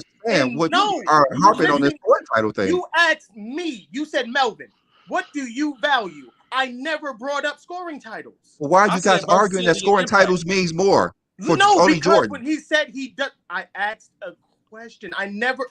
Why do? Because we answered it, Mel. I just asked Mel, you're not listening to us, Mel. We answered. I said, why don't you value? We just explained why. Because Jordan has 10. No, because Jordan has 10 and total points. Because he said you can't value Michael Jordan scoring because he was the only person scoring like that in his Yeah, era. that was crazy. That's what threw me off. That was Said his scoring titles. That's why Mel, I asked the You question. value his points in total. Okay, Mel, listen again. We do not value scoring titles because it goes by points per game. The points per game somebody averages over the rest of the players that were just for that season does not make them up. It doesn't make you for having that award or for having that title does not make you better than someone else who obviously didn't get a chance to win a scoring title because they were averaging more points than you did in that season, but because somebody else was averaging more points than them. But the reason why I asked the question was because not only did Michael Jordan lead the league in points per game, he led the league in total points. But they don't give you a scoring title for total points for a season. I know, but you're missing a point. No, but that doesn't miss the point because that means we don't. Then that means that you just proved. Let me just finish my point first. Because you're my point, and then I'll let you finish. I swear to God, I'll let you finish. Okay. Because there aren't too many scoring title champs who also led the league in per game points and total points. That's the point. Bro, there are people who led the league at scoring titles, and it only goes to the point with the points per game. That's the point. That's what, I know. That's what okay. Listen to what I'm saying. So you're proving our point. You're proving our point. So Jordan's scoring title is not more. No. You're not listening because you said you're gonna let me talk, and I'm trying to talk. You're trying to give Jordan's scoring title more value because now you want to add totals to it. Now you're saying, let him finish. You are literally saying, because we're just trying to tell you the scoring title, which is the title given to the person who averages the most points per game. So totals have nothing to do with it. We're trying to explain to you the person who gets that and who has a bunch of those obviously does not matter on your guys' list because the guys who have the most outside of Michael Jordan are not in your top 5, besides Kevin Durant. Okay? So that doesn't matter. The scoring titles to you guys don't even matter. Because you guys don't value it. Even in your top 10, I can guarantee you there's not that many players in the top 10 that have that many seasonal titles. You still didn't listen. You still haven't listened to what I said. I said, I agree with you. What I'm trying to tell you is Michael Jeffrey Jordan, in the seasons in which he won the scoring title, he also had the most total points that season. There was a season when James Harden, LeBron James had more total points than James Harden, and James Harden won the scoring title. I am agreeing with you, but I'm also adding the fact that because he said you can't value Michael Jordan because no one was scoring because he only averaged 28 points, but now there are people who are averaging over 30 who don't win the scoring title. That's crazy. But what I'm saying is Michael Jordan also led everybody in total points and in points per game. And the reason he led everybody was because nobody in his era could actually score. That's what we're trying to explain. Well, Iverson won the scoring title. He didn't have a Harden. He didn't have a Harden. He didn't have an Iverson. Iverson was averaging 30 points per game in the 90s. T-Mac wasn't there. Kobe wasn't. Again, I'm gonna name you players that were averaging 30 points per game since the 2000s. T-Mac, Kobe, Allen Iverson, Carmelo Anthony, Westbrook, Kevin Durant, Stephen Curry, Bradley Beal. I mean, Damian Lillard. That's 10 players. I can name so much. In one season? Yes, you cannot do that for the 90s. You know how many players? You know how many players? You know how many players in the 90s had 30 points per game in their for the 90s and for the season? Only Michael Jordan and Karl Malone. But LeBron only averaged 32 seasons. Whose fault is that? It's not nobody's. No, that's what I'm trying to tell you. You can't fault it because Michael Jordan was able to outscore guys scoring 25 points per game. That's how he's winning scoring titles. That's like saying his championship still matters. There is no other era. There is no Michael Jordan. There is no other era. Michael Jordan. It's my turn. No. It's my turn. I got this. His lowest scoring title, he won it. It was 28.7. And that was the lowest. And LeBron scored 30 points per game twice and never had a scoring title. Jordan's never scored 30 points per game and lost. Iverson won a scoring title averaging 28 in the 2000s. That sounds like it's a better defensive era to me. That's what it sounds like. It's not. It's a less skilled era, meaning there's less now players who can actually. It's crazy how you got Karl Malone as your top scorer, one of your top scorers. He's in that era. Dominique Wilkins, I guess he just don't exist no more. George Gervin just don't exist no more. Okay, I don't understand. You guys don't listen to the top 5 players. Dave Bird don't exist. Y'all don't listen to the top 5 players. All right. We heard you guys talk. Okay, it's cool. Like I said earlier, I'm not including scoring titles in career points and averages because they don't fit. You cannot add bonus points for scoring titles. Just like you guys going back and forth talking about who scored more points than that. We're going to look at who scored averages and totals. Okay, so that's fine. In a per game situation, if you was going to play a game tomorrow, and who would score more points in that game, Michael Jordan or LeBron James? Most likely, Mike. Okay, you guys would say Mike, just like when I use you guys. The numbers would say Michael Jordan, not me. The numbers say Michael Jordan scores more. If it's a game, if it's a playoff game, it could go both. Michael Jordan, it don't matter. It could go both ways. It doesn't matter. Like I'm saying. All right. No, you guys have talked enough. Let me finish what I'm doing. Okay, go ahead, Brandon. My bad. Go ahead. Just finish what I'm doing so you guys can go. All right, just like I said, for just the feedback from the Jordan fans. So this is what, it comes out to be Michael Jordan as number 1 because we value averages over totals. And this is just what you guys have been saying the whole time. So since we value averages over totals, LeBron James comes in as number 3 and Wilt Chamberlain comes in as number 2. Carmelo comes in as 22nd. Larry Bird comes in as 23rd. Kobe comes in as 7th because Oscar Robert trumps him because we're talking about averages outweigh totals. Yeah, I always said it. Kobe could never be in your top 5 if you think averages are more important than totals. He would never be in your top 5. This is for a career. The first 2 things I said was versatility and impact was what matters. We never said that. Versatility. You can't measure versatility. That's your subjective. How come you can't? That's your preference. You can't. We could measure what they do on the court, and if we measure what they're doing on the court, wait a minute. Kobe's 7th. No, but you're using this is your thing though. We're using the numbers. You're using the numbers. You added the math and the all this stuff. Those are the numbers. Go back to the last one. Again, go back to the last you are going by points per game. Kobe Bryant will not be in your top 5. He got a whole equation that says multiply by 10. The number that this equation he made up. Again, the GOAT James theory, a theorem, or a multiplication theory. Like, you guys are not agreeing that Jordan's the best scorer of all time? He is. Who the best scorer of all time? That's your opinion. So you don't know? You don't know? That's your opinion. No, that's your opinion. Because if you're going to your opinion, you said you're not based off of nothing. You're not using points per game to put Kobe in your top 5 because he cannot be top 5 by points per game or scoring titles. Why are you making up a whole number equation when the because NBA of Jordan says? Because this is what we hear. We say totals makes LeBron the greatest. So I have to dive deep into what Jordan fans say. Is the all-time scoring leader. That's what the NBA says. It doesn't. Kareem was never the greatest basketball player of all time. Kareem, we say basketball player. The all-time scoring leader is the greatest scorer of all time to the NBA. No, it's not, because Kareem was never considered a better scorer than Michael Jordan. To the NBA, he was.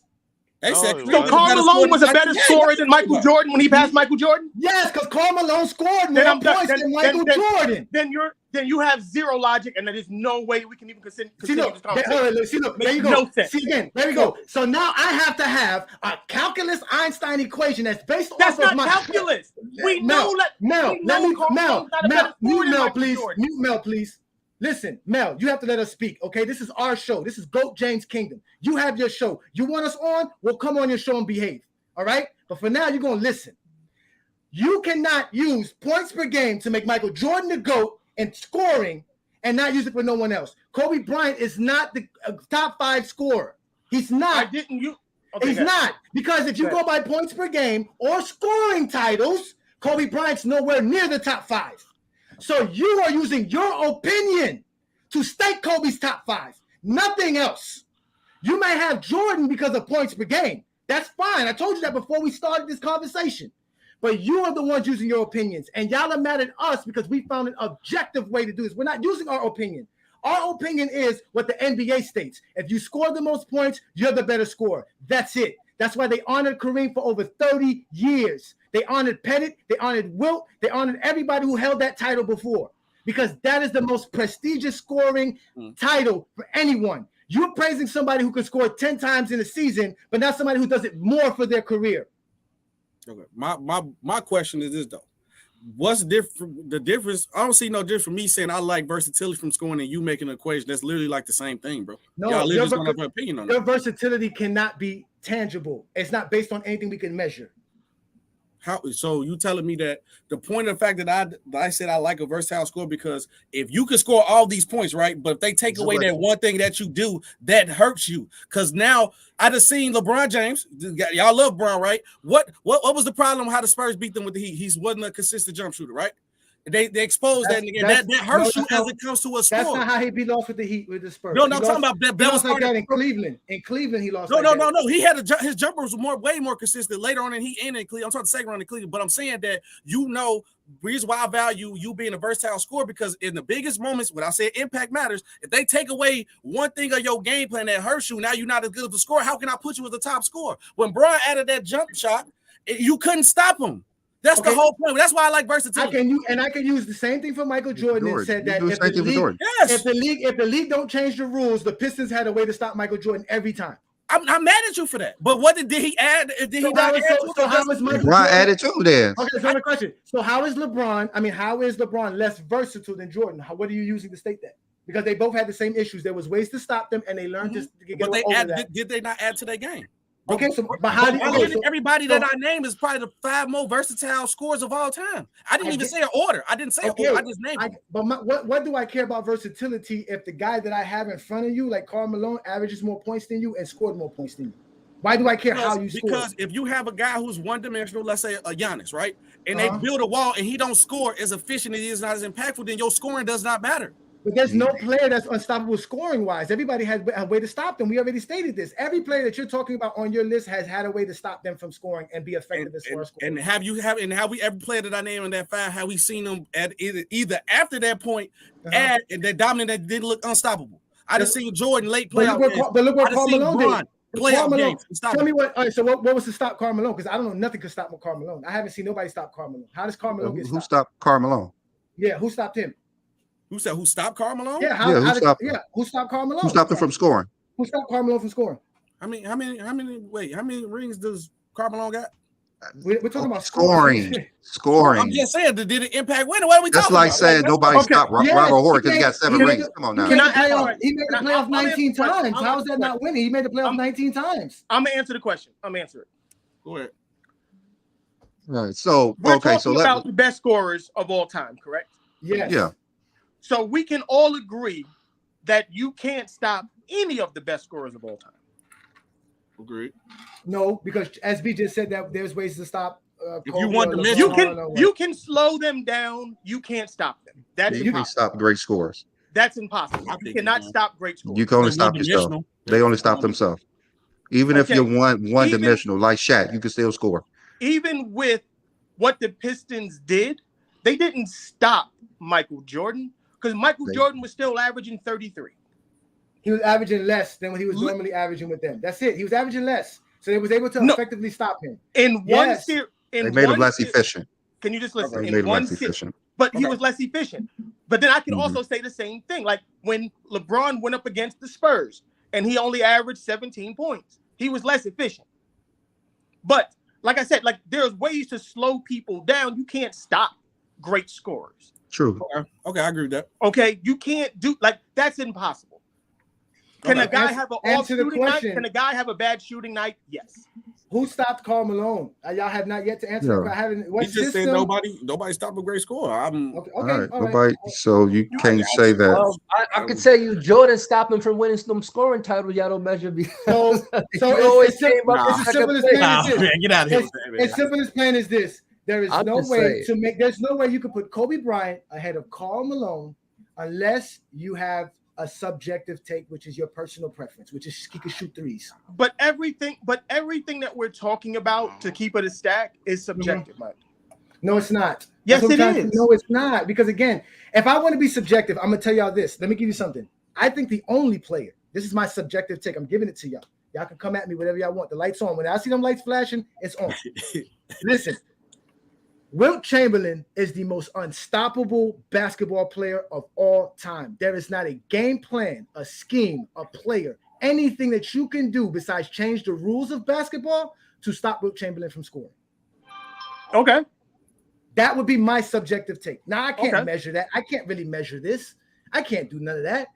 Why should I argue this with you guys? Why should I sit here for an hour and a half, 2 hours talking to you guys about what I think?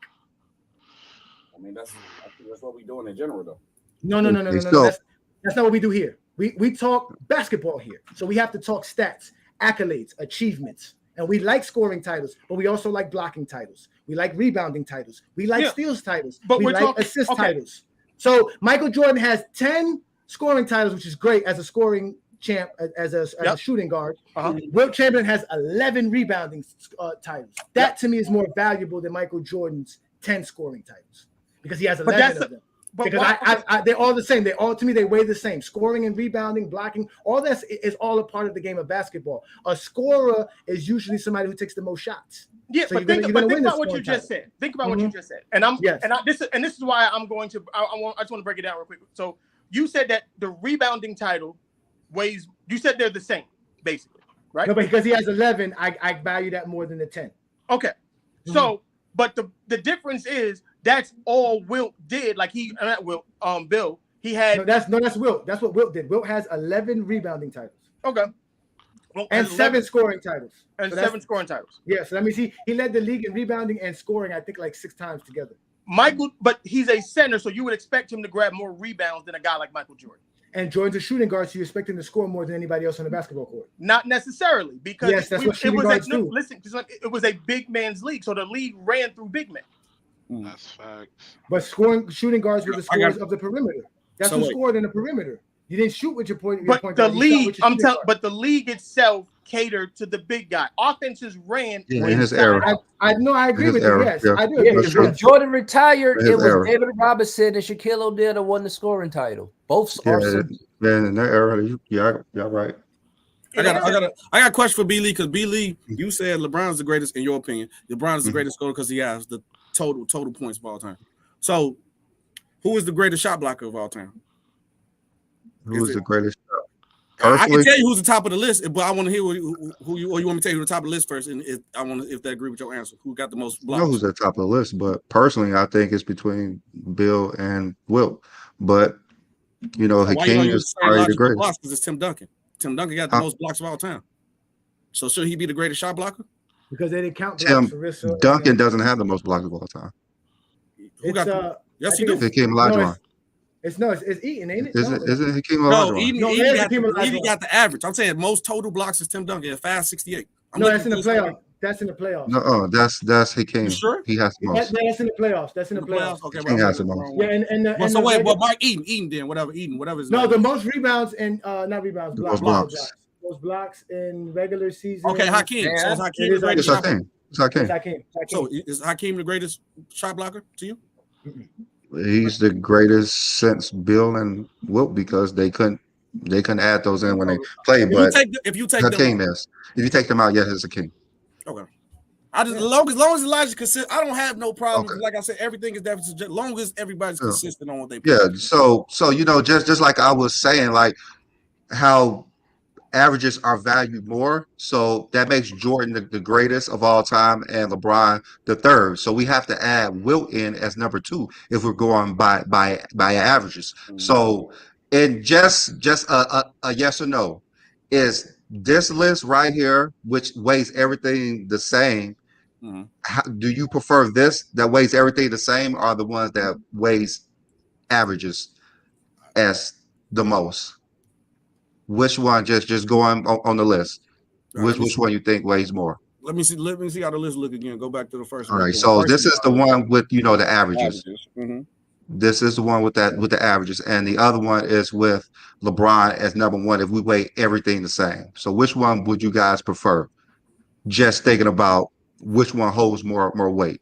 If we're going to go by averages, The list averages. So no, it's not the same because LeBron is number one, and in the averages, he's number 3. Because when you take in the totals, my thing is that when you take in the totals,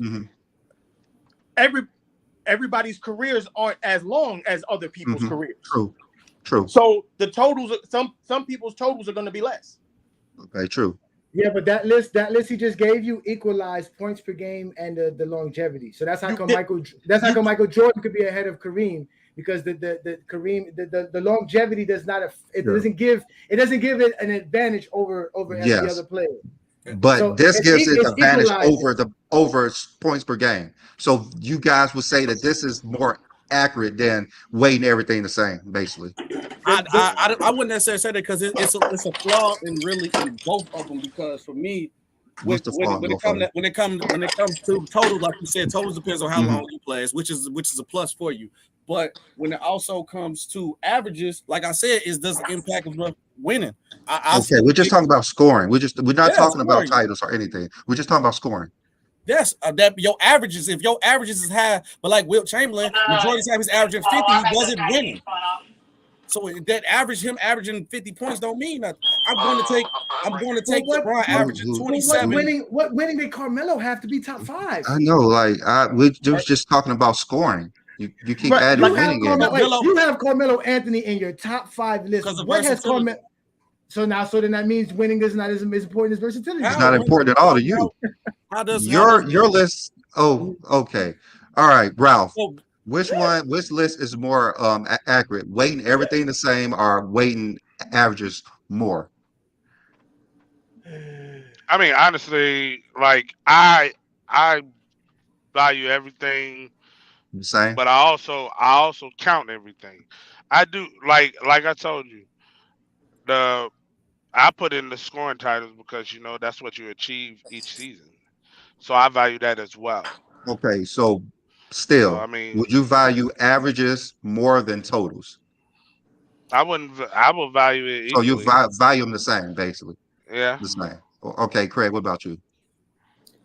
And I always said the averages tell you how good you were against your competition, and the longevity, the totals tell you how long you played against your competition. So basically, everyone agrees SB about.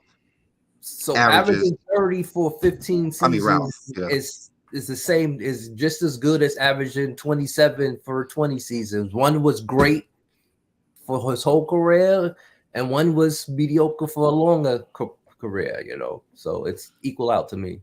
I mean, like I said, I put it equally, but I don't. I feel like the scoring titles need to be included. I mean, it's just partially. I do agree that everything's equal. Okay. All right. So either way, when I actually did the numbers, I did, the first time I just made up some numbers just so you guys could say that averages actually mean more. And when you look at LeBron averages, his averages is really high. It's 90% of Jordan's. But y'all don't find it funny that still averages is high. This is the actually correct order. LeBron is still number 1.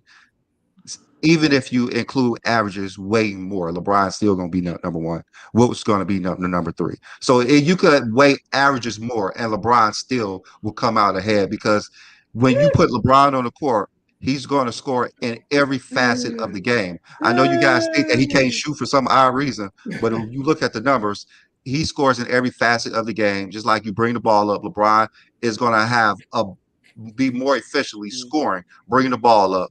You could set him up in the post, whatever. LeBron's going to be efficient scoring. And when you add scoring and assists, LeBron is going to always be ahead. You add total points generated in a game, LeBron still is going to come out as number 1. If you want to do averages, totals in the postseason, LeBron is a dog. When LeBron has to score, you look at those game 7s in the playoffs, LeBron is going to lead everyone. He's going to outplay everyone in the history of the game when the game matters. The only way you could beat LeBron if you just have a whole bunch of players, a whole bunch of Hall of Famers like Golden State and the Spurs with 4+ versus him. That's the only way you're going to stop LeBron, if you just triple and double team him and you just hope that his teammates don't make those wide open shots. That's the only way. Or if you have JJ Barrera, huh? Like I said, I was like, get your soliloquy off. You finished? You finished your soliloquy? Shout out to Twin Man. Shout out to Zero. Shout out to NBA Real Talk, Ghost 2000, all our subscribers, followers of GOAT James Kingdom. Y'all make sure y'all go out there and membership, man. Get to the membership. Y'all get some hats and some shirts, man. But go ahead, Mel, because Mel is ready, man. Mel, come on, Mel. Defend him because these guys ain't ready for us. You got to be the one to do it.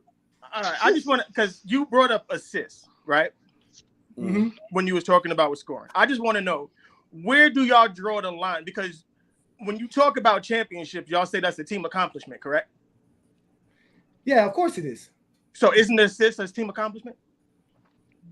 No. It has to be, because if you don't score, because you don't rely on your teammates. But listen. Hey. I just posted a video of Isaiah Thomas specifically explaining how important it is for a passer to allow the person to get the ball to know what to do with the ball. I'm just asking. An assist is a very difficult pass that is made to actually put the player in position to score. I didn't say it was a difficult pass. I just want to know where the line stops on team accomplishment and non-team accomplishment. Well, put it like this: the person who scores the basket doesn't get the assist, but the whole team gets a championship. Yeah. Now it's funny. I would say go ahead. I'll let y'all go ahead. Yeah, I just don't you have to pass it to a teammate in order to get the assist? I get the assist. Mm-hmm. No, but you still have to pass it. The teammate has to make the basket, correct? I made the pass. That's why I got the assist. Does the team? No. You can pass the ball all you want. Does he not have to make the shot? Yeah, but I gave him the ball to position to make the shot. Does he not have to make the shot? That's why it's called an assist. He has to make the shot. Yes, he has to make the shot. We ain't got to go back and forth on that. Yes. So an assist is a pass that led to a shot. So it doesn't. Of course, that's the point of the assist. Yeah. Let's just say it. That's what an assist is. It's within the definition. It's within the definition. You have to score for it to be an assist. Right. So I don't understand why you would add that. Because that is a team.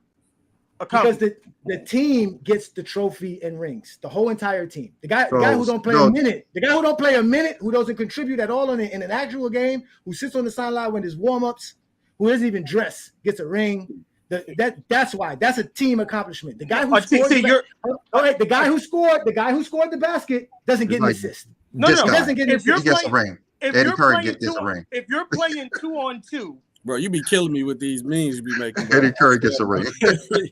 If you're playing 2-on-2, you and the other person is considered a team, correct? We're talking NBA basketball. No, I'm trying to make the point. Yes, it's considered a team. There's no championship for 2-on-2 basketball.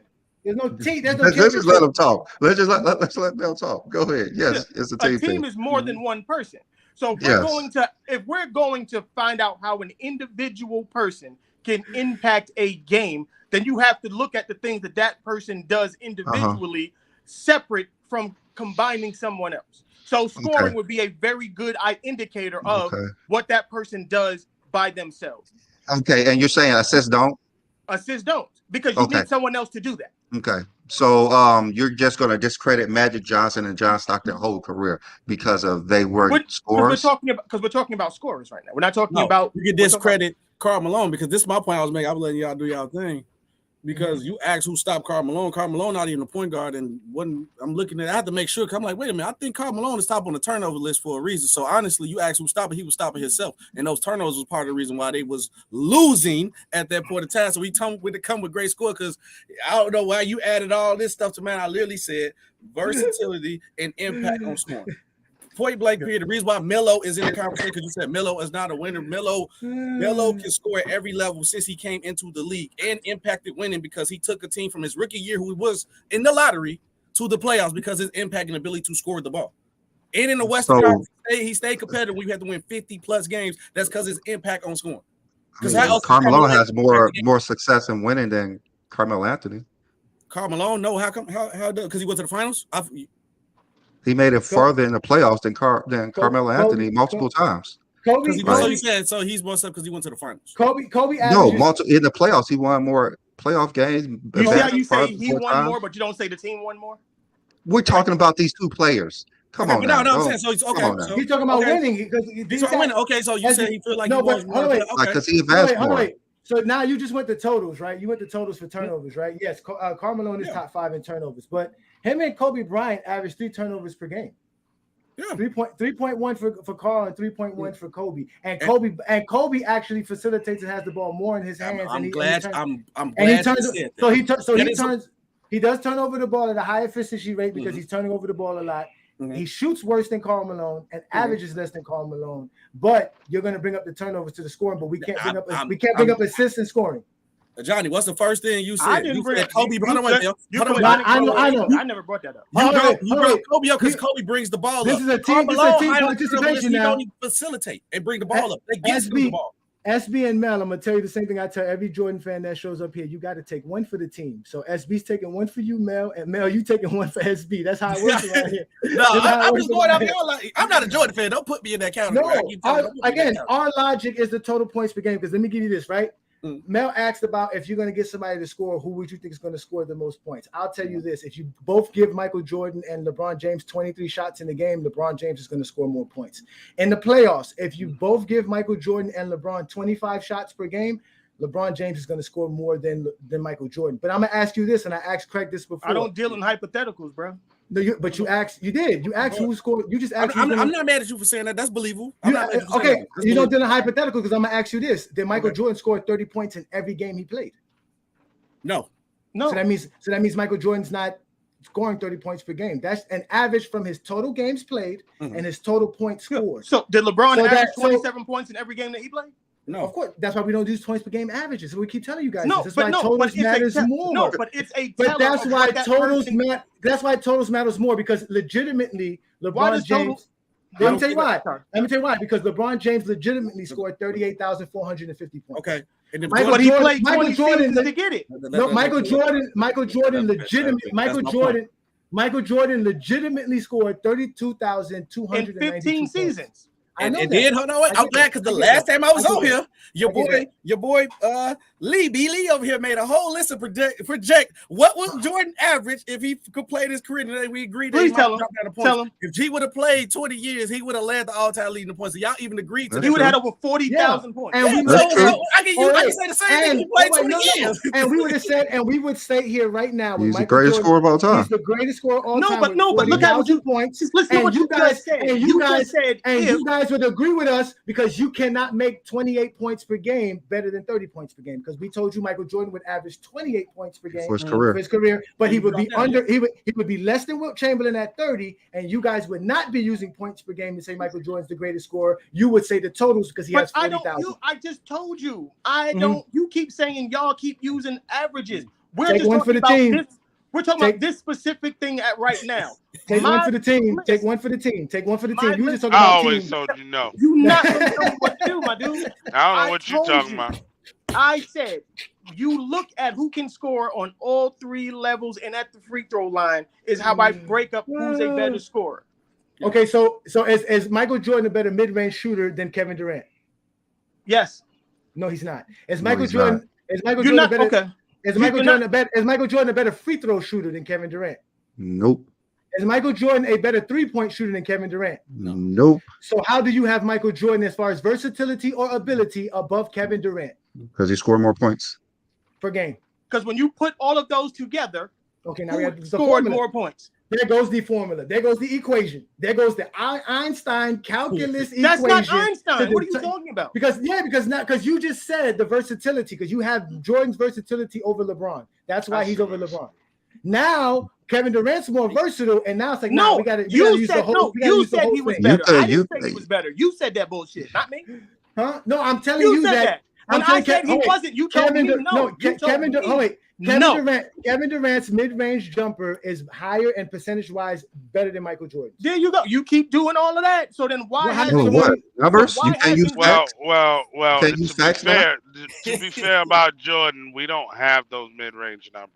Okay, so then if you don't have those mid-range numbers, how can you make him the greatest scorer of all time? You're not using anything. It has, I believe, one of the highest mid-range shooting percentages of all. I mean, no, he doesn't. I believe Jordan. According to the numbers that we do have, because they started calculating my eye it test said before 96, it wasn't as high as 96 going forward. He was not a greater mid-range shooter than he was when he came back. But just like you guys say, you got to use the three levels of scoring. There's a lot of players who's better at the 3 levels of scoring. Michael Steph Jordan. Curry's a better mid-range shooter than Jordan, better 3-point shooter than Jordan, better free throw shooter than Jordan. Mid-range. That's tough. Yes, Steph Curry's a better shooter in every facet of the game than Michael Jordan. Okay. Larry Bird is better in every facet of shooting than Michael Jordan. Who's personally, who's better at getting their shot off, Stephen Curry or Michael Jordan? Okay. Who can shoot better off the dribble, Michael Jordan or Stephen Curry? If it ain't for 40 feet, I'm taking Mike. So Stephen Curry can shoot better from 40 feet, but not 15. You said a mid-range who could get their shot off? No, off the dribble. Who can shoot better off the dribble? Mike. I would say Jordan because he's taller. Wow. Like me, just me consistently personally, got in his bag with this. Like, so stop it. Like, we ain't doing it. Okay, no, y'all are crazy if y'all really think Michael Jordan has a better personally, off the dribble shot than Stephen Curry. Y'all are crazy. I've seen more people block Steph Curry shot than I did see you block Jordan shot. That's all I'm saying. I've seen Jordan get a shot blocked 5 times in the game, but either way, there's a lot of player who's better at shooting mid-range free throws and 3-pointers all in one than Michael Jordan. So by you guys 3 levels of scoring, that doesn't really make Jordan a better scorer. You're right. But we've used points per game. Yes, he's trash. You're right. You're right, bro. Didn't say that. You didn't like say that. We just use what you got to say. He said there is Just a use lot what you of guys say. players who are better than Michael Jordan. That's exactly what he said. At shooting. Shooting. Shooting. Like, That's one aspect of the game. That's one aspect of the game, brother. That's one aspect of scoring. But none of them. Okay, whatever. It is what it is. Here's my thing: is the 3 levels of scoring also the points involved to where who makes it the best. And Jordan scored at a high. I mean, he has the highest as far as So if we got the highest what? If y'all don't care about he has the highest what? Wait, so my question is this. No, Ralph. Ralph. No, let's let Ralph finish. Oh, my fault, Ralph. My fault. It's like when you look at his points per game. Let me retract. When you look at the points per games and his totals and the 3 levels, that's when you put it all in the bowl. That's when you come to the determinant of who's going to be that top scorer. The concoction. That's the concoction. Right, but so we can't use percentage. We can't use percentage of making those shots. You can use that too. Just but like I said, it's like here's the thing about the percentage, though. Here's the thing about percentage. Different eras have league averages. You have to see who shoots the league average above or below. I agree so you have to calculate that as well. We don't care about league average. We just care about what a person. No. Why we want to include that? What did Michael Jordan shoot in those positions? This is James Kingdom.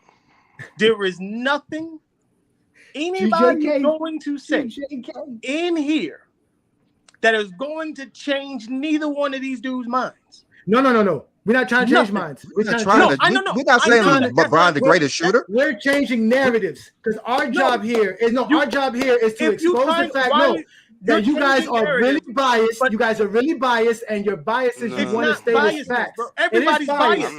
Everybody's biased. Your fucking channel was called Goat James Kingdom. That has nothing to do with. That's not bias. That's not us. What bias did we say? What bias did we say? Go James. Go James. What are you talking about? It ain't called basketball, King. It's not called basketball. And talking about basketball. When we're talking about basketball, what biases are we saying when we're talking about basketball? Because your entire page is based on proving LeBron. Okay. When we're talking about basketball and shooting and scoring, what biases are we using? I don't care about the name. Because I didn't come up with the name. I don't care.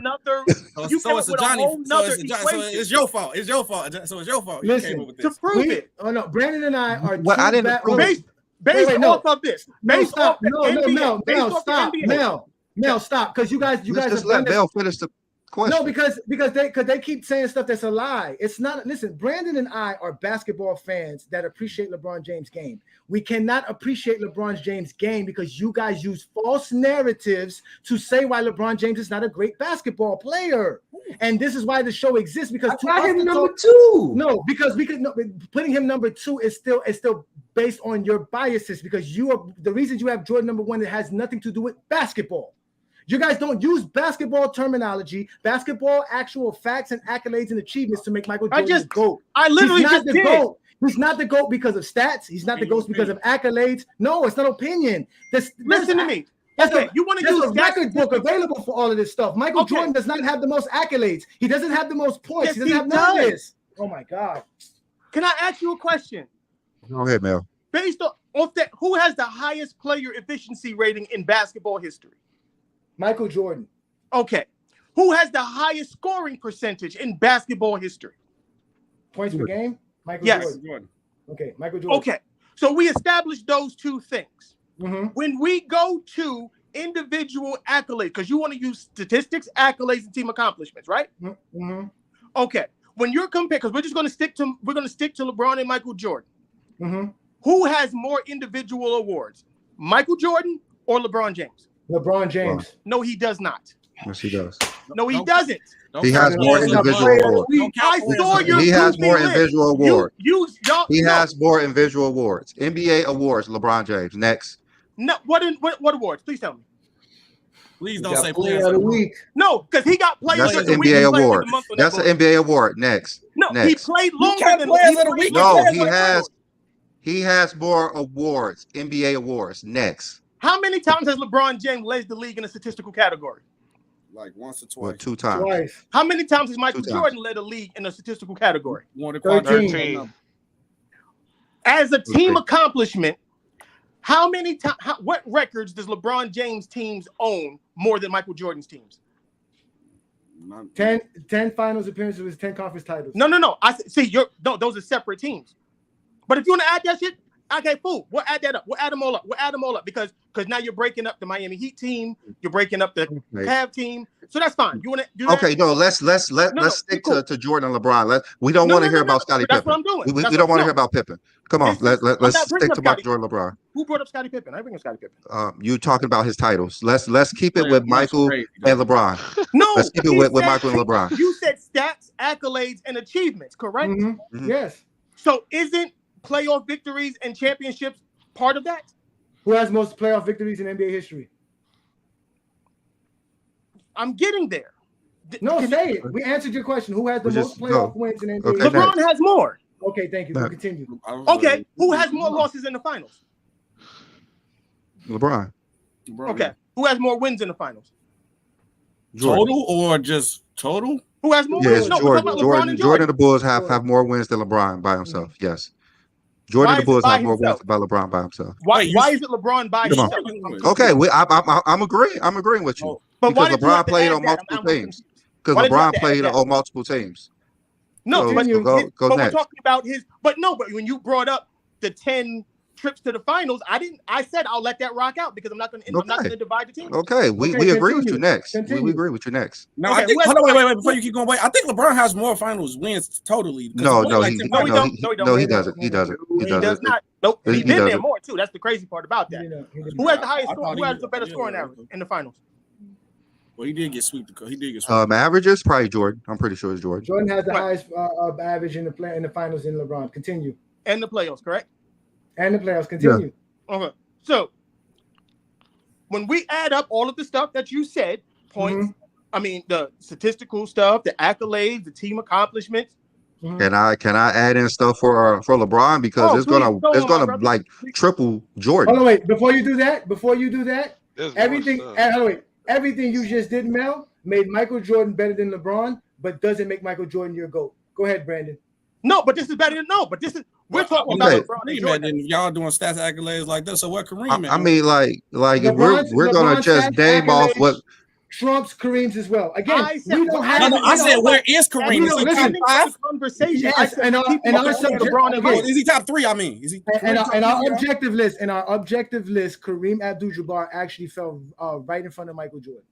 And for me, and then for Brandon, he fell right behind Michael Jordan. He fell right behind Michael Jordan on Brandon. I done told you multiple times, Johnny. You already know that I don't care because the GOAT debate is they all three of them have a case. Can nobody in here deny that say Jordan, LeBron, and Kareem don't have a case? But as long as you say those first 3 names, I don't care what order you put them in. But this is what we have, because Brandon's about to bring a whole list of what LeBron has. Players of the month, crazy. Or with Jordan, right? But this is what we're trying to explain to you. Again, everything that this guy just listed, Mel just listed, is all the things that Michael Jordan has. And for some reason, that makes Michael Jordan the greatest player of all time. I made you Michael Jordan. Michael Jordan does not have the most seasonal awards of all players of all time. He doesn't have the most all defensive selections. He doesn't have the most a lot of things. I didn't say all he has. Time. I said against the LeBron. Only thing Michael. The only thing Michael again, but this is the greatest players of all time. That's why it's called GOAT. See, in the beginning the greatest players of all time. Before I said anything, I said we're keeping this between LeBron and Jordan. Okay, and like I said, everything then that you stated, we're not talking about nobody else. Again, everything that you stated makes him better than LeBron, but he's not the GOAT. Continue. Go ahead. Okay. No, we're just talking about LeBron and Jordan. We're just talking about LeBron and Jordan. So in the regular season, who has more points? That's going to be LeBron. Who has more value replacement? That's going to be LeBron. More field goals, LeBron. More win shares, LeBron. More offensive win shares, LeBron. More assists, LeBron. He has more triple doubles. I mean, he has more 3-pointers made. He has more triple doubles. He has more double doubles. And when you even go to the postseason, it's even more points, rebounds, assists, steals, blocks, wins, triple doubles, 3-pointers, double. I mean, everything. Like, you can just keep going down. Who has? LeBron James, he has scored 50 points multiple times in 3 different decades. Michael Jordan has not done that. He scored 40 points. Because Michael Jordan only played in 2. He played in 3 different decades.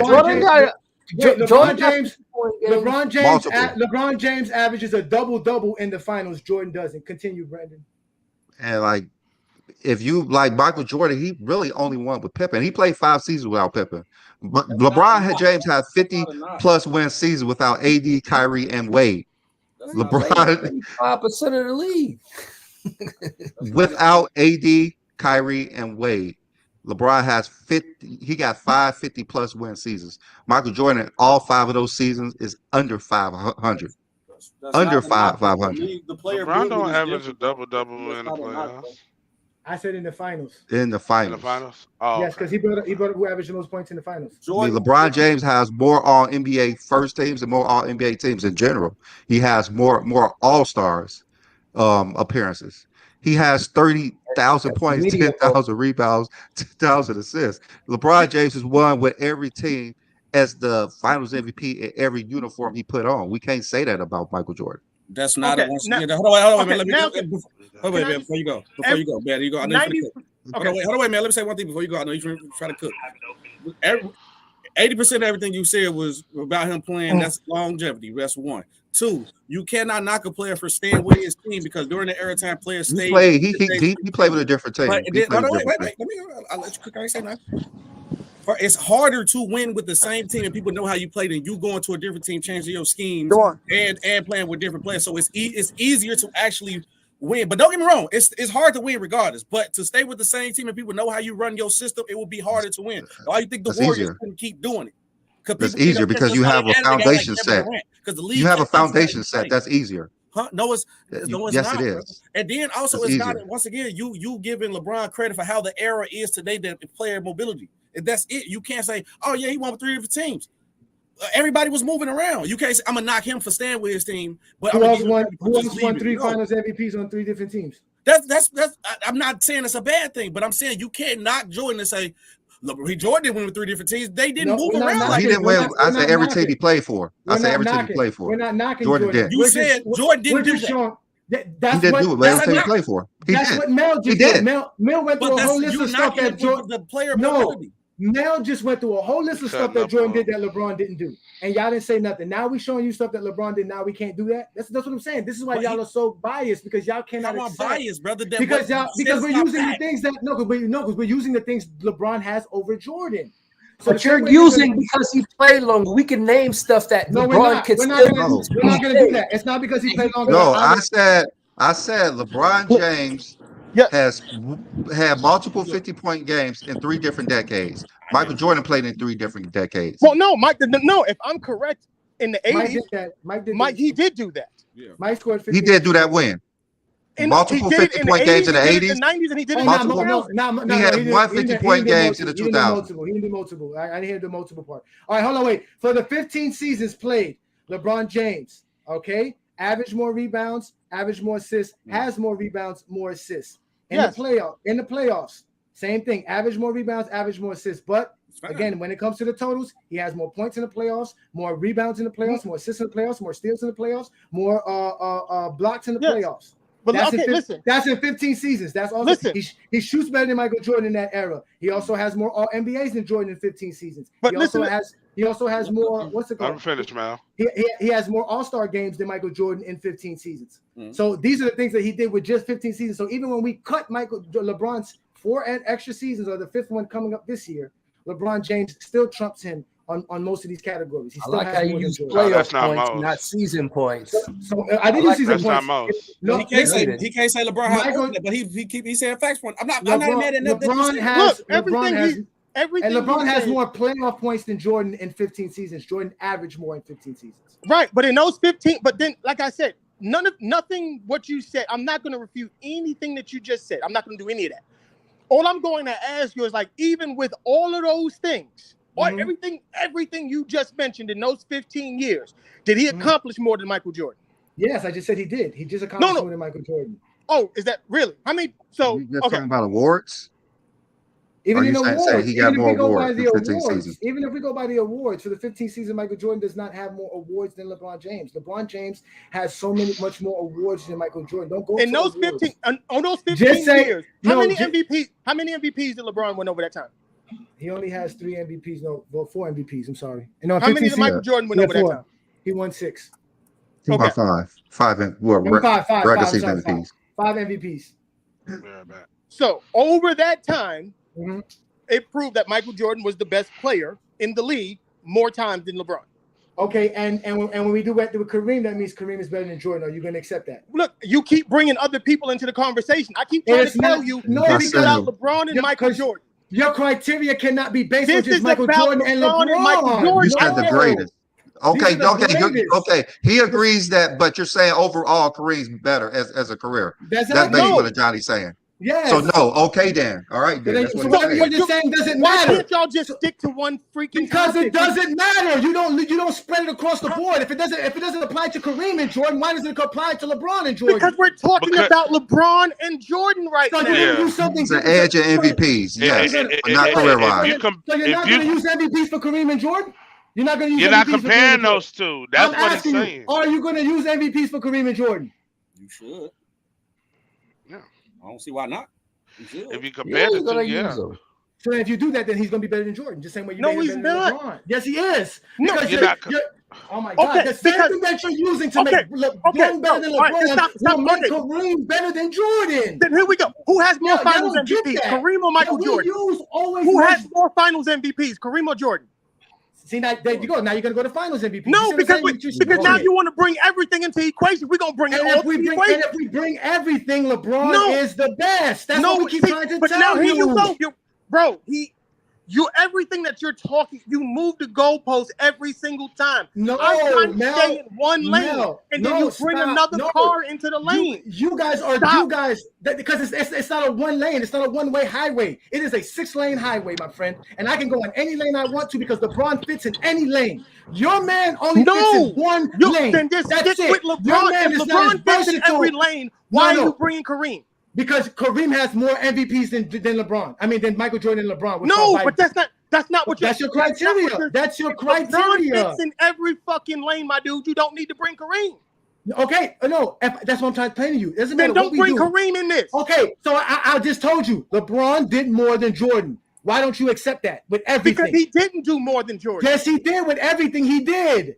You have to cut it in pieces for Michael Jordan. You're moving. I don't have to cut nothing up in pieces. Okay, in 20 seasons, LeBron James did not do what Michael Jordan did in 15. Michael Jordan in 15 seasons did less than LeBron James in 15 seasons. And when we count 20 seasons, LeBron James is far more than Michael Jordan in 20 seasons. I cut it to 15 to help you. You ain't got to cut it. I didn't ask you to cut it for me. You did that. Okay, I'm telling you, we count Michael everything. Jordan has more. He's got more MVPs, more Finals MVPs, more championships. His team has had more success. He has had more individual success. I don't know how else to slice this cake up for you. Yes, LeBron James' longevity is a superpower, and he trumps Michael Jordan in longevity. Never going to fight that. I'm not going to fight that. I am totally not going to do that. Again, everything you are using to make Michael Jordan better than LeBron eventually makes Michael Jordan not your GOAT. Yes, bro. Every metric because you're not gonna use that same metrics for Kareem. You're not gonna use that same metric for Bill Russell. You're not gonna use that same metric for Wilt Chamberlain. Yes, you're not gonna use that same.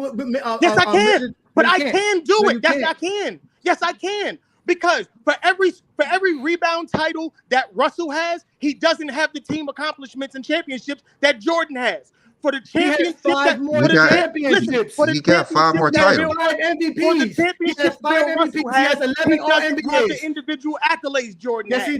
Yes, he does. What individual accolades you're talking about? How many finals MVPs do Bill Russell have? He has 11. They didn't have those. How many does he have? Michael Jordan has 6 Bill Russell trophies. There you go. How many? They named it after him, but how many does he have? Do you understand why? I'm not asking you. That is a ridiculous question to ask. How many does he have? That's a ridiculous question to ask. SB, you see what I'm saying? This is the That's a ridiculous question to ask. Now he wants That's not biased. I'm asking you questions. He wants to knock Bill Russell for not having the ability to win the award. He didn't even have a chance to win the award. That's ridiculous. But one time. But one time he had a chance to win the award. If you go back and you look at those finals, Sam Jones led that team in scoring. Lies. We can show you 7 final MVPs that will go to Bill Russell today. We can show it to you right now. 7. Yes, it's not 7. I did the math too, my dude. It's not 7. The only thing you did was probably points per game. That's probably all you did. I think Bill Russell at least get about 6 or 7. He would have had 7. He would definitely have 7. After him. They named the award after him for that reason. They won't win without Bill. I just why they named Jordan the MVP trophy then? No, because now you're gonna go to points. He don't even have the most. He doesn't have the most MVPs either. All you do is pick whatever Jordan is better than anybody else and make him better than them. It's Jordan's. It's not total. Whole career is LeBron.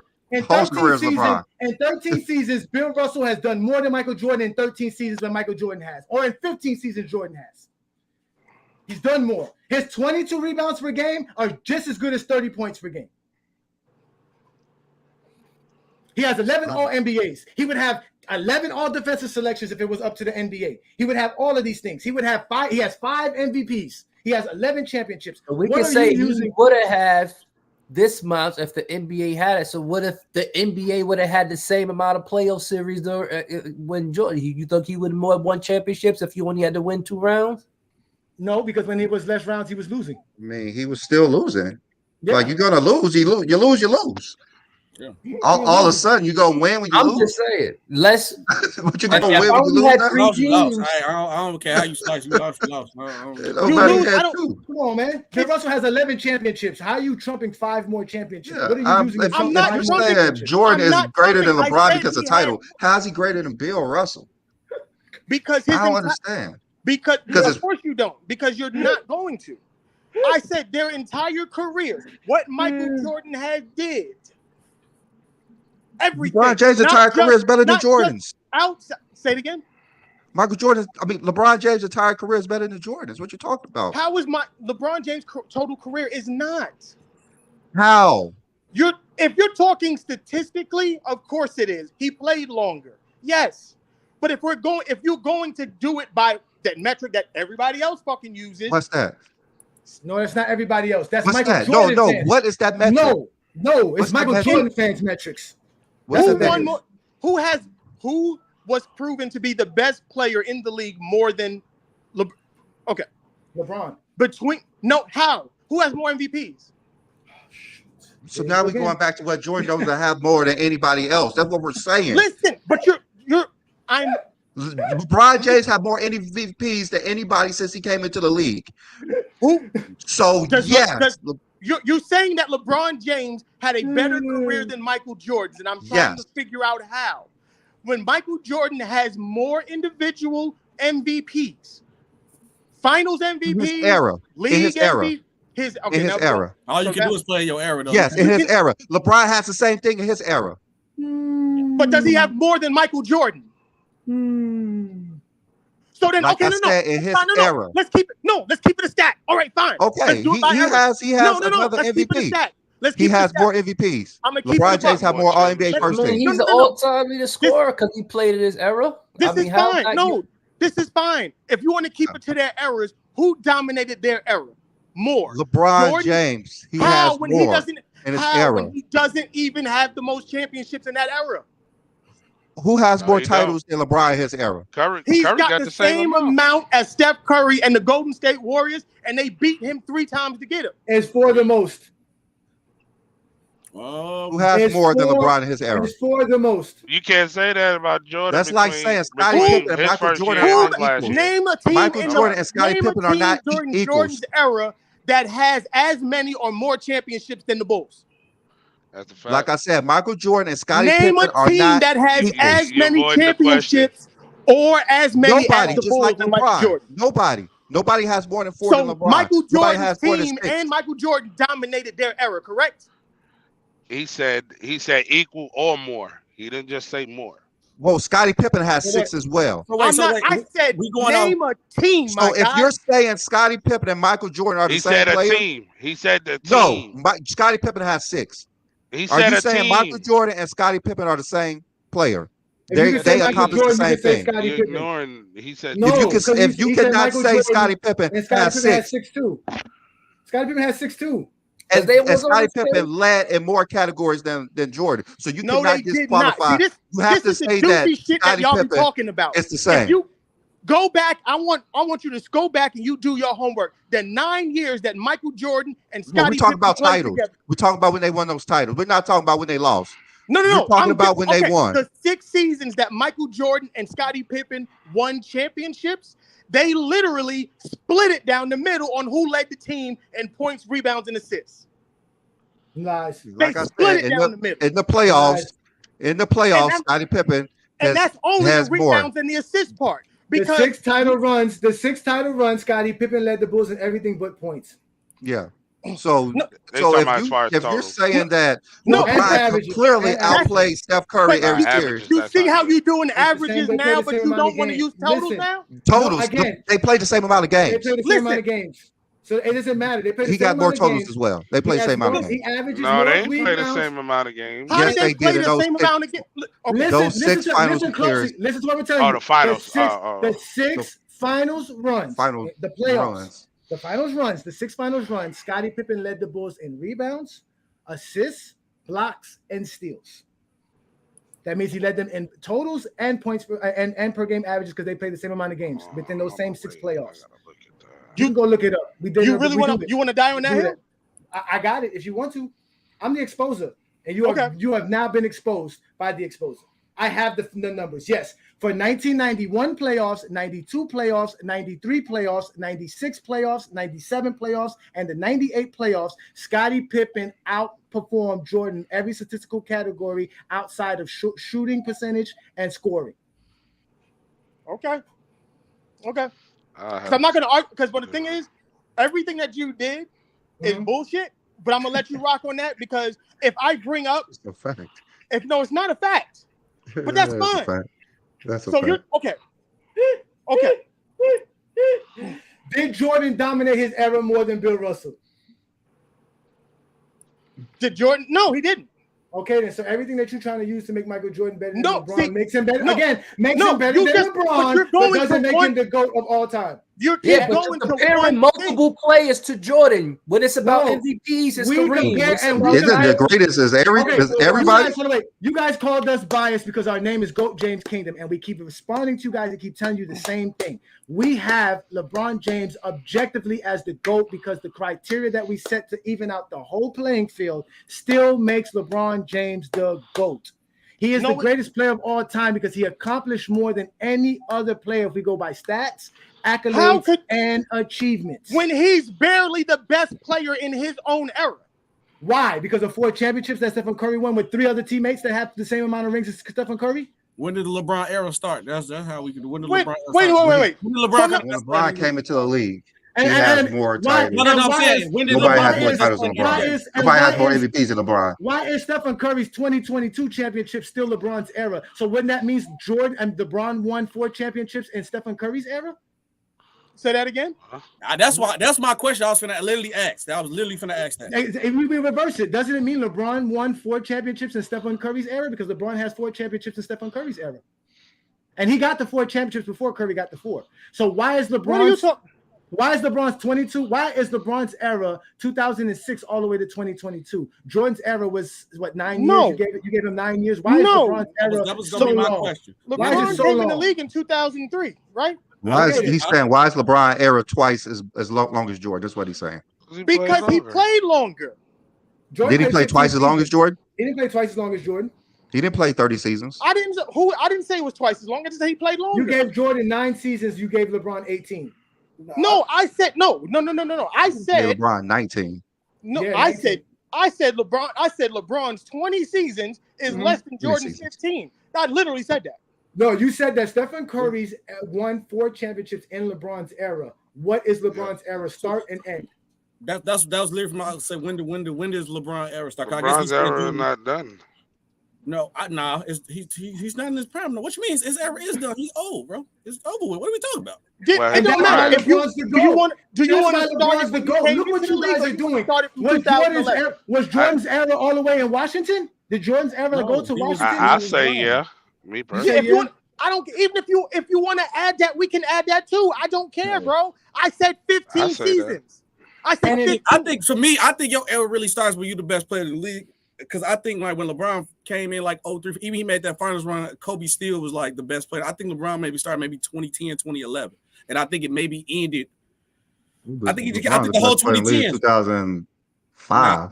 Nah, we ain't doing that. Because Kobe was still making rain. Kobe was back to back. No. I say 010 and 11.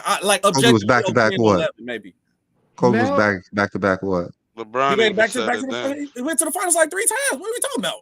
With the Lakers. Yeah, LeBron even said he was Kobe. LeBron said out his mouth Kobe was still the best player in the league. We can say Kobe had his moments, but but I say 010 fair. I mean, to be fair, because my favorite version of LeBron James is the first one, but to be fair, I think LeBron James era where he was just like undoubtedly the best player in the league, probably like 010 or 11. I'm saying like your era is not debating that you're the best player in the league. Because even if you say 05, hold on, wait, man. Even if you say around the 05 time, you believe it, you could debate that, but non-debatable from 10 to like 2020, LeBron was undoubtedly the best player in the league, no question. So you're saying Jordan was the best player when in 91? For the 90s, no question, Jordan was the best player in the NBA. 90 or 91? Which one? Which one did it start? Which year? Jordan had the best player, maybe from 87. You can start from 87. So Jordan starts in 87 and LeBron starts in 2010. Is the best player in the league, undoubtedly, yes. Magic Johnson was better than Jordan. In what? What year? In basketball. He was MVP in 1990. I think Jordan started like 89. He was MVP in 1990, so apparently it was still Magic. And Jordan did not win anything but between 2 playoff series. And between 87 and 90, Magic won 3 MVPs. I don't know what you guys are talking about. If LeBron James started in 2010, Michael Jordan had to start in 1991. Right. Okay. By what you guys are saying. No, I'm just because the criteria. I'm just using the criteria that everybody figure out what y'all starting. No, Mel, you're using the criteria that allows Michael Jordan to be better than LeBron. And I keep telling you, you're right, but it's not making Jordan the GOAT. Let me finish. Can I look? Go ahead. We're saying that the best version of LeBron James started in 2010. We can all agree with that, right? No, but you guys can because he didn't win nothing. We got it. He didn't win nothing then. No. Okay, no. 2011 when he went to Miami. Okay, 2011 when he went to because he didn't win nothing before, just like Jordan did before 1991. Go. Okay. No. See, look, you missing the point. Go, man. We got it. I said the best version of LeBron. Yes, we got it. The best version of LeBron 2011 is like Jordan 91. Go, bro. When he got to Miami, we all agreed that we've never seen LeBron play any better. Yes. Okay, so we're gonna start there and we'll end it when? You want to end it in 2020? When they win their championship with the Lakers? 2020? You could go 2020. Okay. So in that era, Curry don't have more championships than him. Yes, but that's how I'm trying to figure out. That's what I'm saying. Like you thinking I'm trying to get y'all on a point of basis to understand what won that. You try to think I'm debating the point. I told you I don't care who to go, long as one of those three people you said. But that's why I'm trying to figure out from the point. So when you are your era, you can say you undoubtedly is the best player for the point. You say, oh, it was debatable with Kobe, but from 2010 to like 2020, it was undoubtedly LeBron was the best player in the NBA, even no matter who won the MVP. Okay, so that Curry won a unanimous MVP, and I still think LeBron was the best player in the NBA. Still. So let's do this because I'm still confused. That's what I'm trying to get. I was confused. Who ran the 60s, Wilt or Bill Russell?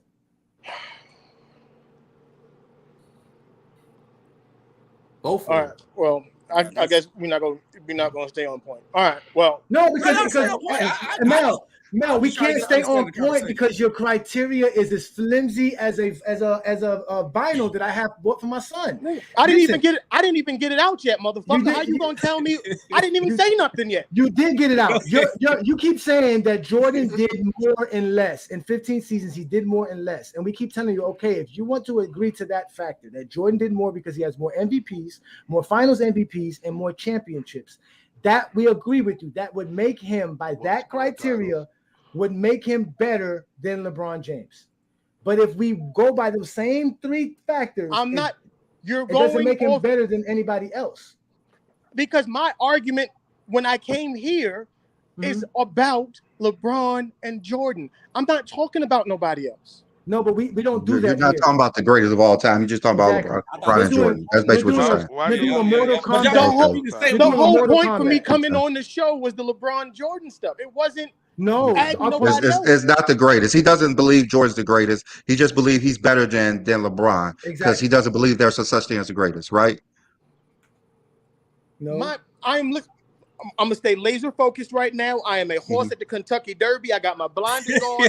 We only see one thing right now. We are talking LeBron and Jordan only. Not about who's the greatest. Got you. Which is LeBron, Michael Jordan. So we're not talking the greatest players of all time. No, we're not talking about that. We're just talking about LeBron and Jordan. We get it. And that's what. If you want me to talk about the greatest, I will come. No greatest talk. We can definitely do that another time. I love you guys. It's not. Listen, Mel. I appreciate you, Mel. Listen, Mel, you're good.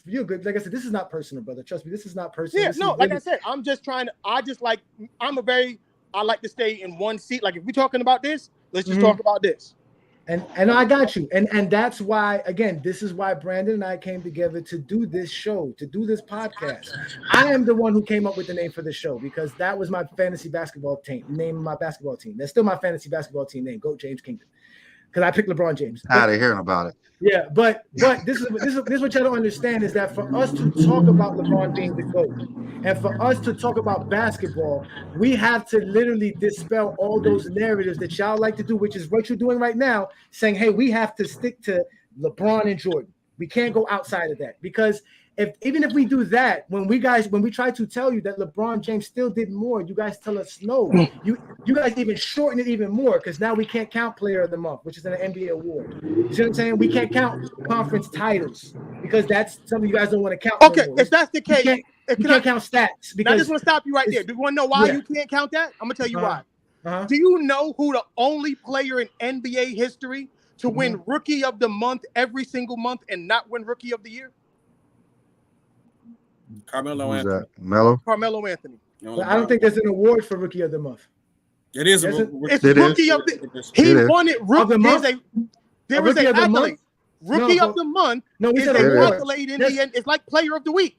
No, Player of the Week doesn't have an award. There's not an award for Player of the Week. There's a player. There's an actual award. That's crazy to me. No. There's an actual award for Player of the Month. Is there an award for Rookie of the Month? Yeah, they wouldn't. It has to be because they wouldn't mention it. No. There's other things. No, it is. No, I don't know for a fact. That's what I'm asking because I never looked that up. So so you're saying because again, the Rookie of the Year and Player of the Month have different voting. It's not it's the league that votes or the executives vote for Player of the Month and Rookie of the Month. It's the media that votes for Rookie of the Year and MVP of the Year. So those don't correlate with one another. Just because you win Rookie of the Month every month don't make you the best rookie. The point I'm trying to make is during that rookie season, Carmelo Anthony won that every single month. Yes. Carmelo Anthony's team won more games, and statistically, Carmelo Anthony was better than LeBron James. Mm-hmm. But he did not win Rookie of the Year. Because the Rookie of the Year is voted by the media. By the Rookie media. of the Month is voted by player executives and coaches. But this is what. But when we talk about the total biasness of all of this, everybody. Player of the Month is an award. Just let them talk about the biases and the voting for Jordan. Come on, we listening. How did we're listening? All right, see, I didn't even. We're listening. All right, then we're done. Then I didn't even see. This is what I talk about. No, we're listening. I'm literally talking about one thing, and then you just But that's I know. All right, man. This is where we go. Yeah, this is what it is. We're listening. Yeah. This is what it is. At the end of the day, you guys, y'all believe LeBron James is the greatest basketball player of all time. I got family members who believe Dr. J and Bill Russell, those are the best players they've ever seen in their life. Mm-hmm. Everything that we do now, this is all for fun. It's all subjective. It's all about who we like as basketball players, football players, boxers, because we can argue who's the best boxer of all time. Mike Tyson, Muhammad Ali, or Floyd Mayweather. It's all in what you want. Floyd Mayweather. But that's a different story for a different day. See, I would say, I don't believe there's two fighters better than Muhammad Ali and Mike Tyson. That's just me. It depends on who's better than Mike Tyson. See, Mel, I don't understand this. Mel, they dominate, though. Let me tell you something, Mel. If you had invited us to come on your show, the first thing I would have did out of the respect for you and what you guys do is I would have actually watched your old episodes, see what you guys do, see what you guys spoke about, have the conversation, see what kind of conversations you guys be having. You guys don't do this. You have come on here and stated, we're about to go on our 1-year anniversary. You are here stating the same stuff that I have exposed countless times, my friend. Countless times. But the subjective matter is your criteria. We have yet to figure out what criteria could be the using most your own criteria as well, my guy. We're trying to figure out the most objective criteria. But it's based off what you value, though. No, because if I equalize everything, and that's what I try to explain to you, when we equalize everything, meaning that I'm not going to make MVPs more valuable than championships. If we equalize everything, Jordan does not have the most accolades, stats, and achievements. The only way to make Michael Jordan the GOAT is if you value certain things above other things, which is where your subjectiveness comes in at. Because now you're going to tell me player of the month don't matter, but you want to account for accolades, which player of the month is an accolade. You're going to tell me LeBron James having 2 gold medals and 1 bronze medal is not worthy because Jordan doesn't have no bronze. But LeBron has more Olympic medals. He has 3. Jordan has 2. Jordan has 4. What are you talking about? Yeah, Jordan has Olympic. He said Olympic. Jordan been in Olympics twice. Been in Olympics twice. LeBron been in Olympic 3 times. And he lost in 80. He didn't even win the gold in 80. Yes, so, because Michael wasn't even playing. Michael Jordan won in 83. And see, this is the whole point. Like, y'all don't know what you're talking about. Michael Jordan was in high school in 1980. He was in high school. Michael Jordan been in 2 Olympics. He's been in 2 Olympics.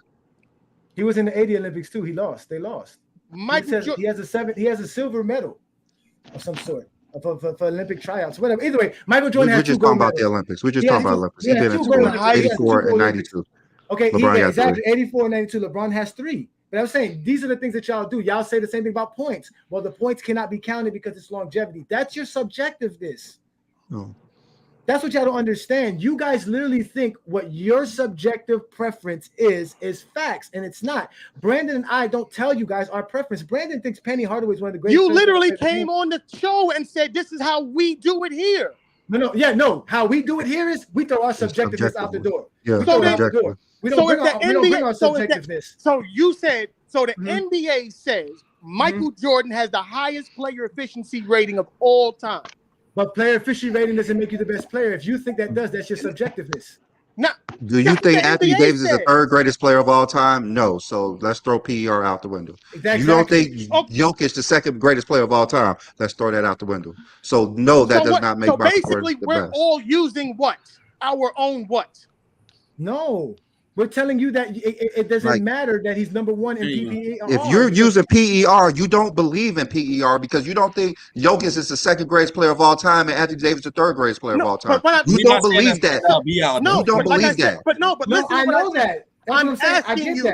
So when I said if the NBA uses one thing, that means you started to do something totally different. So you're using your own specific. NBA believes in totals, and we go down the list of who's the greatest players in totals. We don't say no, that doesn't exist. I said we don't say no, Kareem's not the second greatest. You say yes, Jokic is not the second greatest. Mel, have you took all advanced stats, which is what PER is? Have you took all advanced stats and see who has the most advanced stats altogether? Have you done that?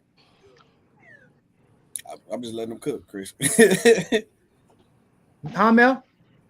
Have you counted win shares per 48 win shares in total? Defensive win shares, offensive win shares? Yep. Did you count all that? Who has the most best total advanced stats? There's 20 of them in the NBA record book. Who has the most in playoffs and in anything? Michael Jordan or LeBron? LeBron. Okay, then. So Jordan has PER, but overall, if we count everything, LeBron has more. Because the win shares take in consideration also the longevity. And I said LeBron's longevity is his superpower. And PER accounts in for pace of play, which value over replacement player doesn't. So if we go by value over replacement player, which equalizes the playing field, LeBron is better than Jordan, which is a better stat to show his actual value on the court. Value over players dictate the MVP of the league. Michael Jordan led our tie 10 times because he was 10 times the best player in the league. So instead of us being subjective and just using VORP and ignoring everything else, we're going to do this. We're going to use all advanced stats. And when you use all advanced stats, LeBron James checks off more than Michael Jordan does. And at the end of the day, what does all of those numbers equate to? All those numbers equate to LeBron James being better than Michael Jordan as far as advanced stats. LeBron.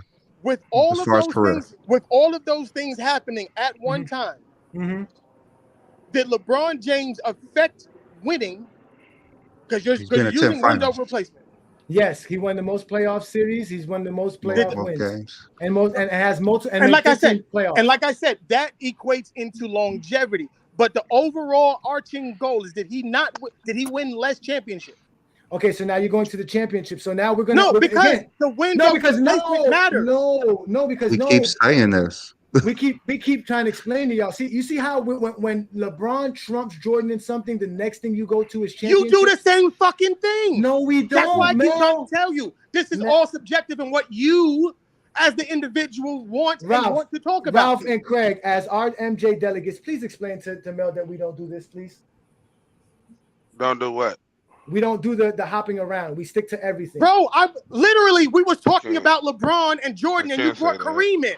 Yeah, y'all say y'all been going all over the place. No, we're not, because we keep telling, because we use everything. Mel wants us to narrow our eyes like a racehorse in the Kentucky Derby. He doesn't want us to see the whole thing. No, okay, why are you limiting my eye test? How come your eye test can see a bunch of highlights but can't see all the stats and the numbers? Okay, you want to do it? Let's do it, because I'm at work and I'm not even supposed to be on the phone like this long. Oh wow. Let's do this. You don't want to get you in trouble, brother. We need you to. I run the facility. I just got to make sure the inmates ain't burning down the goddamn asylum right now. Oh my God. Attica, free Attica. Yo. Let my people go. Mel, you are a perfect example of what Brandon and I battle every day just trying to talk basketball.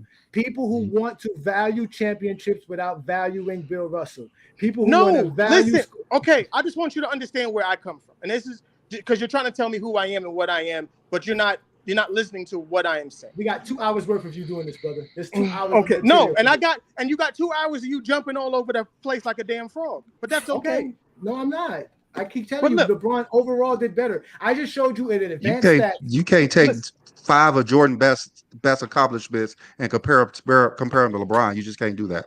LeBron would win.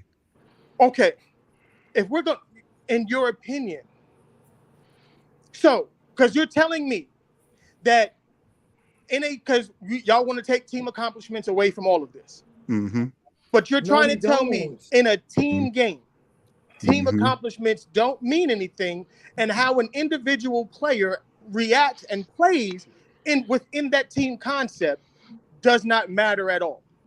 No, Mel, It you're does. saying Because that. listen, You're let me saying finish. that, Mel. Mel, you're saying that, Mel, because you do not have Bill Russell as your GOAT, who has 11 championships, who is the greatest winner. And what you're going to use now is individual stats and accolades to say why Bill Russell's 11 championships don't make him the greatest And player I literally ever. see that's the whole point. You didn't listen to what I said. I said how the individual performs within the team.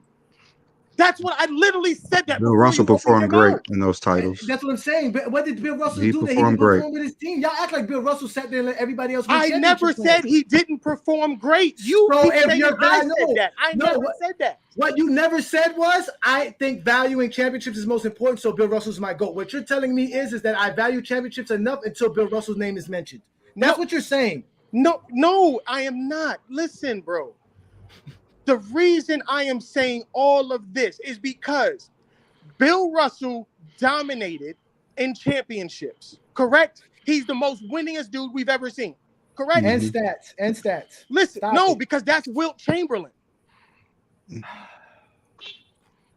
So what I am telling you, over that time, statistically, the way you break this down, Michael Jeffrey Jordan dominated the game of basketball statistically like Wilt did. But he did not win as many championships as Bill Russell. But while he was playing, he dominated winning championships like Bill Russell. You literally are combining two niggas to make one. Sorry, I didn't mean to use that word. My apologies. How did he dominate like Bill Russell by winning less? Like you just talk about in that period of time, those in his period 6 of 8 time. years. Okay, Right. in his era, just like I said, like But Jordan dominated his era. Now, like I said, Bill Russell statistically, he wasn't a big scorer like Mike. It's more than scoring to basketball. I know, but listen. Mm-hmm. And Wilt Chamberlain was a scorer like Mike, but his team success was not the same. Okay. And when we get to Kareem, you're gonna bring up Finals MVPs. But continue. And then when I get, but like you said, you want to look at everything. So when you do get to Kareem, yes, he lacks in those. All of those, when you start throwing everything into the pot and you shake it out, this is what happens. I'm not saying LeBron James is not a great basketball player. He's one of the greatest basketball players to ever lace them up. He's just not greater than Michael Jeffrey Jordan. Okay. It's a title. And what y'all do is, and the difference that from where I come from and what y'all talk about, I never, not once, I don't talk crazy about LeBron James. Y'all talk crazy about Mike. Oh, he played against plumbers. He didn't play. Your competition is your competition. And how you fare against that is how you fare against it. I don't have to put LeBron James down. I know how great LeBron is.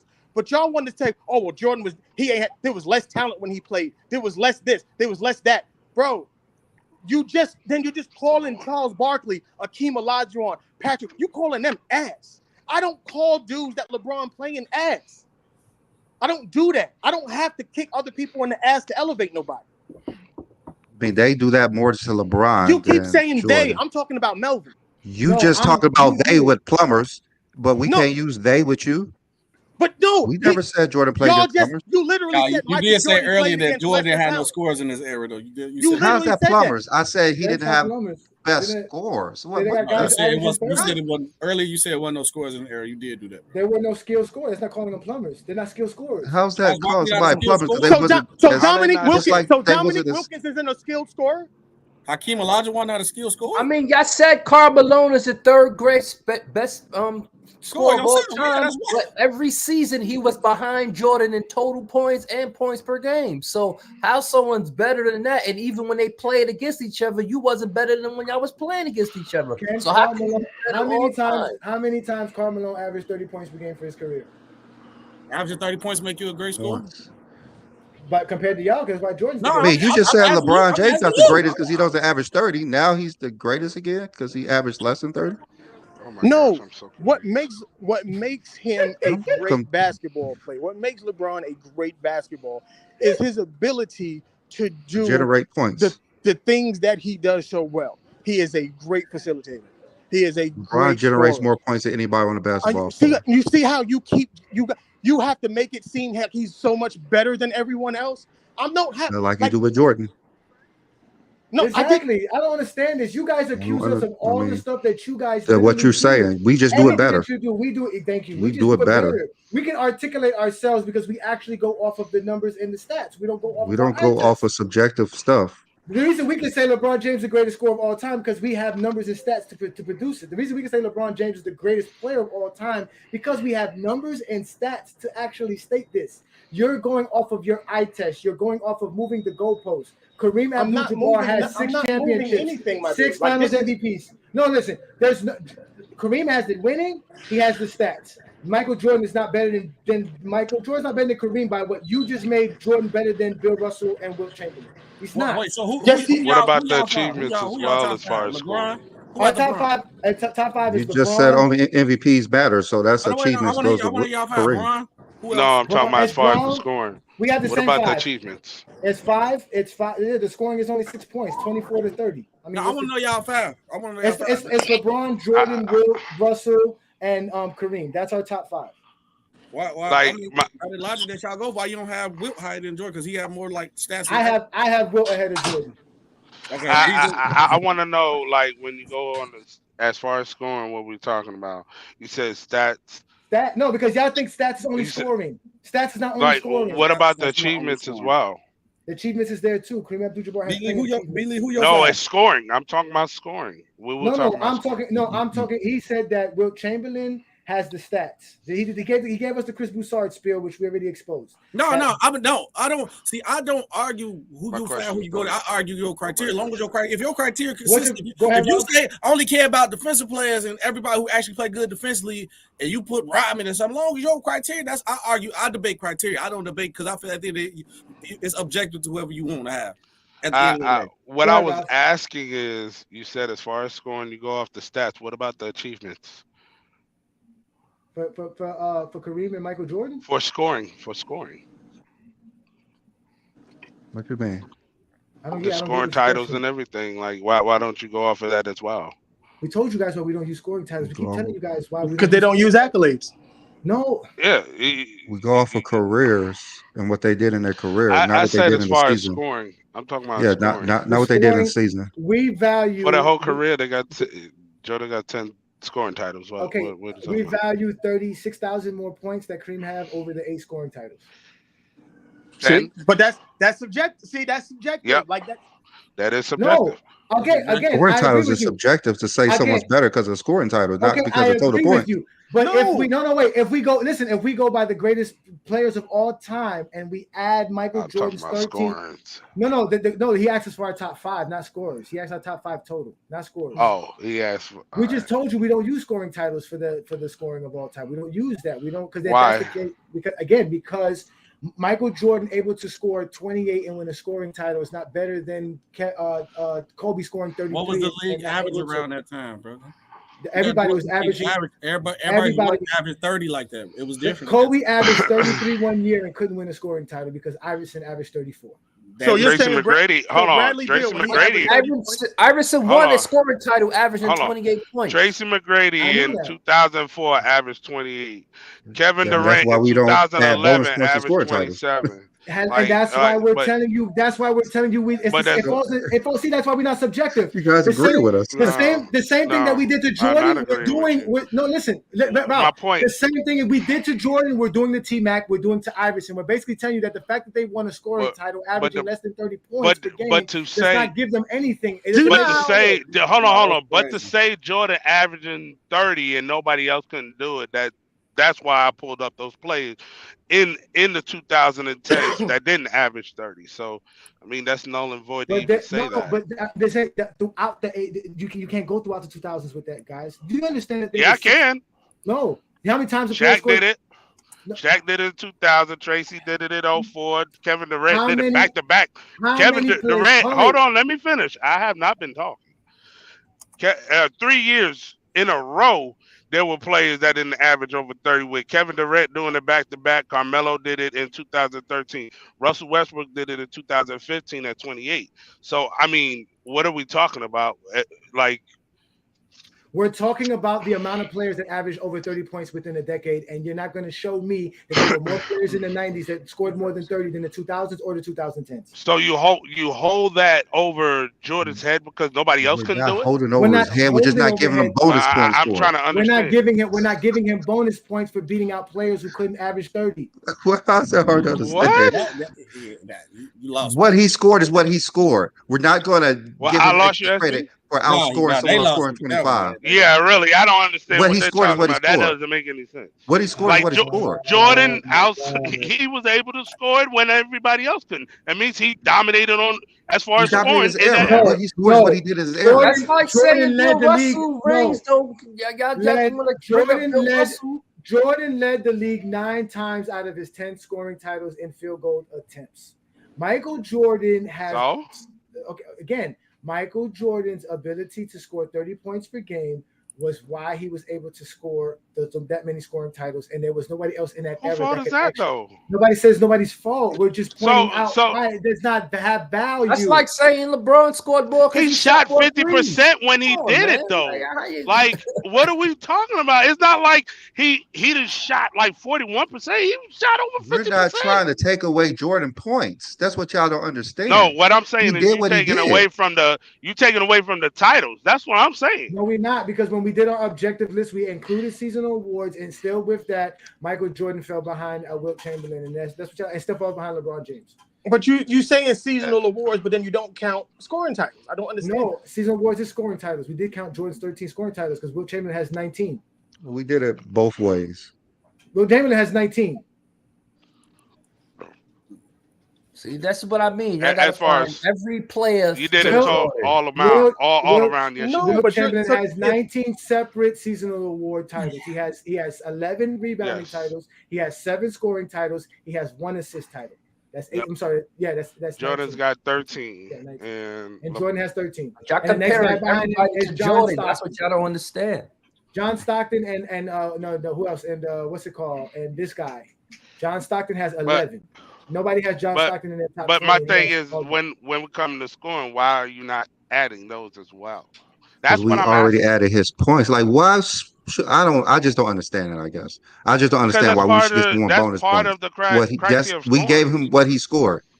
That's what he scored. That's what Obviously, you did not count it because both Kobe Bryant and LeBron James is in your top 5, and they only have 3 altogether. They have 3 altogether. No. My criteria was different. I did it for playoffs and season. Yes, I did count again. And like I said, LeBron James still has less than all the people you put it behind him. I counted everything. Obviously, I didn't just count one little thing. Titles. Like how did you count scoring titles? How did you put this into when this they formula? led the league in scoring in the okay, playoffs. But how did you put this into this formula? Like what percentage, what points? Like how did you count these? When I did it, all right. When we look at Kobe, for instance, let me get to my paper. Hold on. When I did Kobe, he was 4th in totals, 14th in points per game. He was 4th in the playoff totals. He was 21st in playoffs per game. Mm-hmm. Now, when you go to the titles, he's got two regular season. He led the league in the playoffs in 4 times, so that's 6 total. Mm-hmm. So the 6 total puts him like 4th. What type of system did you get to? That's what I'm saying. Like, what type of point system is this? Because I got Kobe at 5, and Wilt is above. Okay, but what type of point system are you using? That's what I'm asking. Yeah, what did Toby? When I look at the measurements of all of them and see what's greater than the other, that's how Kobe got into it with the. You're not stating a measurement. You're just saying what someone did. I'm saying like. Kobe's totals in points per game was top 21, and then also adding that together compared to others to where who do I have? How did you add these? I'm just trying to figure out like how you what trying to figure out what equation you using like because it just seemed like you're just using your like bias about I'm using the measurements between. Let me go to my list real quick. When I look between Kareem and Kobe, where's Kareem? He only has 4 total between the regular season and in the playoffs. But when I go to Kareem, like his points per game is 17th and 32nd, and then he's second and third in the in the totals. And then when you look at Kobe's, he's higher in the points per game department, to whereas he's not that far off from when it's the totals. You get what I mean? No, because we don't see how you equated everything. This is looking like what you think Because is out of the the 4 greatest. out Like of I the can 6 understand that. categories, Kobe wins 4 out of the 6 against Win Kareem. 4 out So of he 6 got is both. all right. versus So like I'm versus glad. everybody.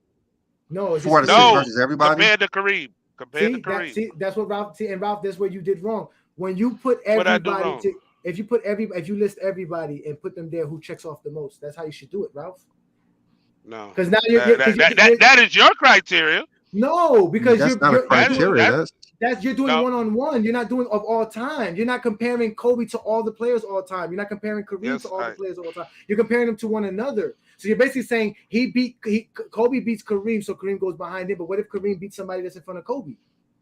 Nah, Kareem doesn't beat anybody behind him. But that's why you should put everybody on the list. And in front of him. Kareem doesn't beat anybody that's in front of Kobe. That's the thing. No, but the way to do that would be to put all of them on a list together and then see who checks off the most. You didn't do that. What I'm saying is Kareem did not beat anybody that's in front of him. That's the thing. He didn't. How? When he has the second most totals, third total points and second most total points. So he had to beat them in something. He got two out of the 6 categories. He would, but that's the thing. He wouldn't have to if you were comparing him to LeBron James. So that's what I'm trying to say. So he has. Yes, he would. How? Yes, LeBron James takes those 2 away from him. That's what I'm saying. So what he scores against he got Kobe, he got all. What he scores against Kobe is not going to be the same score against LeBron. Everybody's score is going to be different when you're facing one-on-one. If you put them all together, that's how you're going to know. That's what I'm trying to say. What if Kareem scores 4 on Kobe because he has more total points and in the playoffs and the regular season, so he's going to have 2 more points on Kobe that he wouldn't have on LeBron. So he would have a different score against LeBron than he would against Kobe. So LeBron will outscore Kareem, and Kareem will have points on Jordan because he has more total points. In the regular season, LeBron would just win every category, right? No, but that's why you would have to list all the categories like you said. You would have to put playoffs, the playoff stats, the regular season stats, and then you would have to count off who checks off the most out of all the players you have on your list, and then that's how you would know who's the greatest. Just like Brandon does with his criteria, who checks off the most. No, because LeBron got 1, 2, 3, 4 out of 6 over Kareem. He's got 4 out of 6. But LeBron wouldn't have 4 out of 6 if it was against somebody else. So that's what I'm saying. So how did you did a bracket? You just did like a bracket. How did you determine it? So how did you determine that's not true? So again, who has the highest points? What do you mean? Who has the highest points? I'm going off of where they ranked on the list. Yeah, but what their ranking gave him a points. The same way you just said, LeBron has 4 over 2, 4-2 against 4 out of 6. He leads 4 out of the 6 over Kareem. Okay, Kobe does the same. Okay, my question to you is, who has the most out of all 6? All together, everybody. Who scored the most checkoffs out of all 6? All players. Jordan has. So Jordan would have. Well, it's like the top 5. They're pretty even to where now I got to go to the ranking and see the difference. Well, no, Jordan would have 4 out of 6. Jordan would have 4 out of 6 because Jordan would have the points per game. He would have the scoring title. So that's the 4 categories there. Yeah. So Jordan would have 4 out of 6. So that means you only have 2 other players or 2 other categories to fit one. So the other one would be total points per play, also LeBron. So it'd be Jordan 1 and 2. How did you determine 3 to 5 there? Because they don't check off on nothing. 3 to 5? Yeah, because they don't check off on nothing. So KD, now, let me see. Your third was KD. What do? Yeah. So KD doesn't have more points than Kobe. He has more scoring titles than Kobe. He's hold on, wait. Kobe got I'll show 2. you right now. KD got 4. No, KD got 4. Kobe no, has let me two. see. total. You gotta count the playoffs too. Kobe has Let me 6. see. Gotta count the Oh, playoffs. yeah, Kobe has 6. No, Kobe has does. Kobe only led the playoffs twice. I thought you said he had 6. Are you He just only using played. points per game, right? In the Yeah, I playoffs. believe that's what y'all doing points per game, right? Yeah. So Yeah, Kobe has 4 total Hold scoring on, titles. wait, let me see. So Kobe has I gotta 4 look for scoring KD. titles. Can I All just right, ask a question? I want to ask a question. Okay. Go ahead, man. It's gonna be real fast. So this is for everybody. I just want to know, just want to see where everybody's mindset is. Mhm. So if somebody, let's just say a player came into the league and he averaged 20 points and played 32 seasons and broke the record. And He's an amazing player to do that. no, I'm just saying, but would you consider that person a better scorer than LeBron or Michael? Man, somebody playing 30 season averaging 20 points a game, that's incredible. That's unheard of. No, and that's what I'm. You're talking like 60,000 That's points. phenomenal. You're acting like 60,000 That's points. phenomenal. But see, my thing would be which one that would be crazy because if I play 30 years The to do hell that. could do But that. They be playing for 50 me, I need to 20 at 50, understand how please. impactful that 20 points was, and then I gotta see how versatile it was as a score. For me, that's all I'm saying. Because would you value somebody who did that or somebody who played 17 seasons, let's say he won 8 scoring titles, and his scoring average was more than 20. Like, it's just because what I'm trying to figure out is like, what do people really value? That's all I'm trying to figure out. Because 32 seasons at 20 points a game is unheard of in any type of sport. Right, Yeah, but that's unheard of. That's superhuman. Averaging 20 for your career in general is incredible. So, but that's what I'm saying. 32 seasons, man. But that's OD. No, that's the only reason why I asked, because if you're scoring 20 points, that is great. I mean, it's good. It's not great though. You know what I'm saying? 32 seasons, that's beyond great. But like I said, but then doing it for 30 years, that's great. That's for me, no, I agree. But for me, though, to be fair, just as like I hate when the LeBron fan side do like Joy play the plumbers thing competition. I hate that, but I also hate when people try to knock LeBron for the longevity because I feel like that's hard to do and still put up the buckets they do it for a long time. Per game for 19 seasons, man. 19 seasons is I ain't never seen anybody play this good this long. Even though it ain't as impactful as like Heat, LeBron, and Cleveland, and all that, but just to still be able to be like even a bottom top 10 player at the age he at, that's still amazing, bro. I've said it. I believe LeBron James averaging 27 points per game for 1,400 games is impossible. I don't think no one else could do that besides Wilt Chamberlain if he wanted to. So that's my take. Again, that's my subjectiveness. Because I can't prove that. Because honestly, Michael Jordan probably would average more than 27 by the numbers. If we go off the numbers, Jordan would probably average 28. We can't do that. We gotta go off what we seen. That's what I'm saying. No, that's why I never argued that he would average 28. But I would say he would have 40. So again, we try to be as objective as possible when it comes to all this. Wilt can average 30 for 15 seasons, but nobody can average 25 for 19. Let's address the plumbers. Okay, the reason the plumbers is a big thing is because yes, I do have LeBron James fans, and we do see plenty of LeBron James fans say the 90s had plumbers. So you guys have every right to bring up the plumbers here in GOAT James Kingdom because unlike y'all, we take one for the team. So the thing though with us, as far as GOAT James Kingdom, what we always stated is that the 90s was watered down because of the expansion era. So it wasn't that there wasn't good players in the league. It's just that the teams had to water themselves down because they added more teams. So I always use this example as a perfect example. Craig Anthony was a bench player for 4 or 5 years in New York. And as soon as Vancouver gets a roster, he becomes a starting point guard on the team.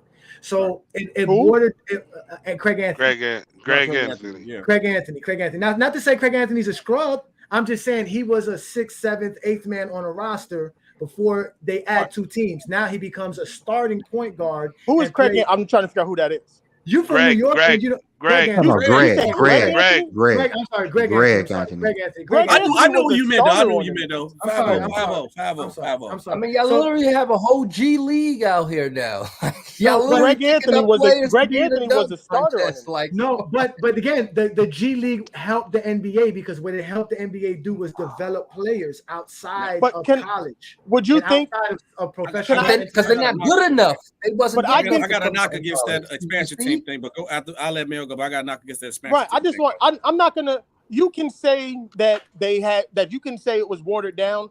I don't agree with that, I just think it allowed more talent into the NBA. What talent? Where is it coming from? Allow lesser talent. That's what How I'm is it saying. lesser talent?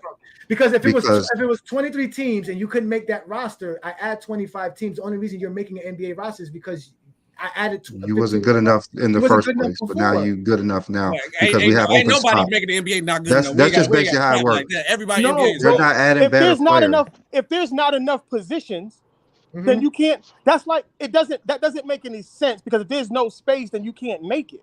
Like that's all that is. That's what we're trying to tell you. They ended add up 50 players today. You would not add 50 of the best players. You would add 50 players that was under the 450 that's in the league today. That's just how that works. That's watering down the league. Yeah.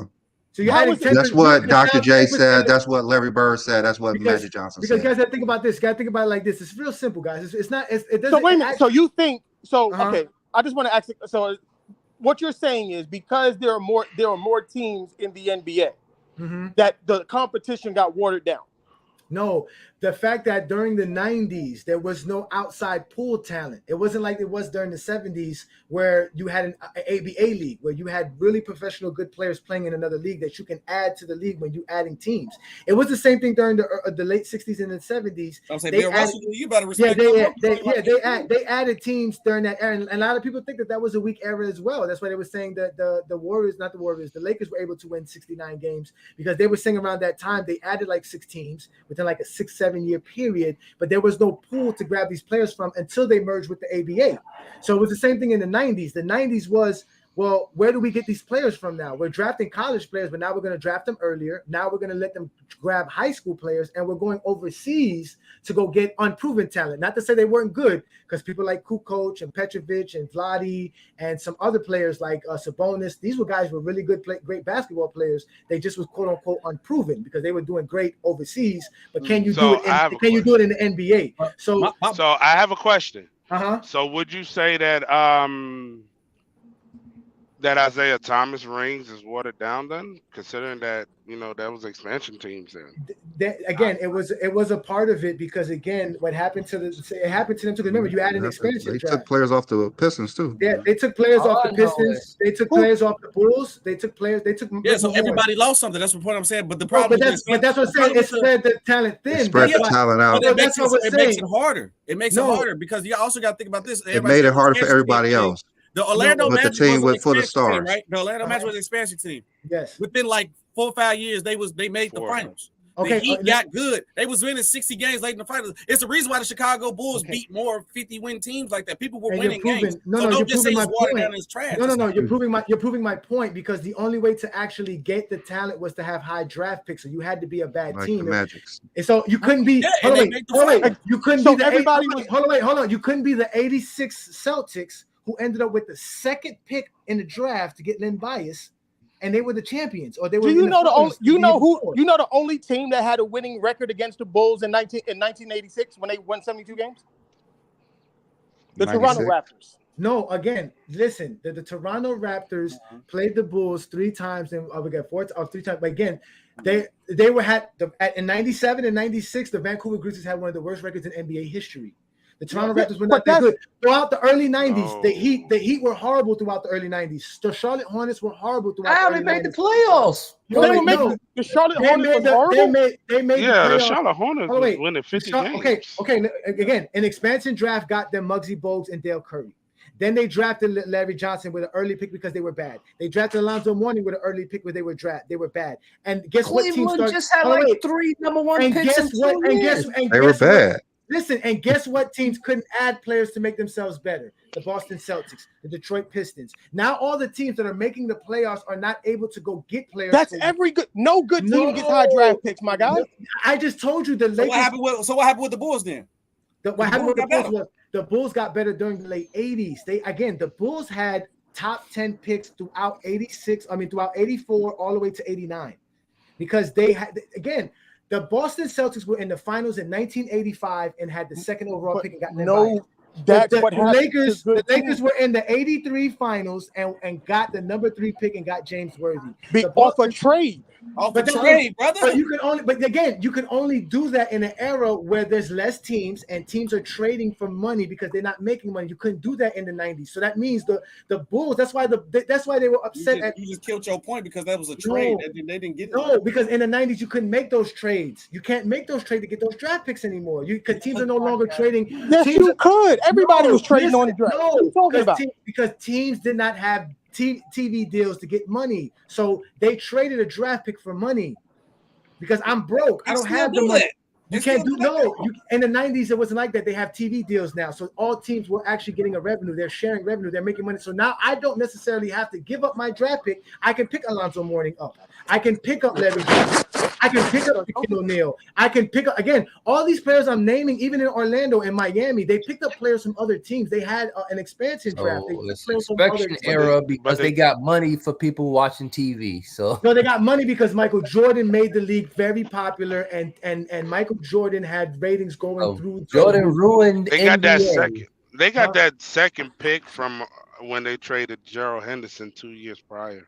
Again, everything you talk about is trades, brother. You got to remember the history. I understand that, but the reason the Boston Celtics can make those trades is because the teams that are giving them trades do not want to hold a high pick because they can't play the player they got to draft. So you trade your picks away. You are not the teams like the Bulls would never do that. The Bulls are not going to win a championship in 92 and get somebody to give them a top pick in the 93 draft.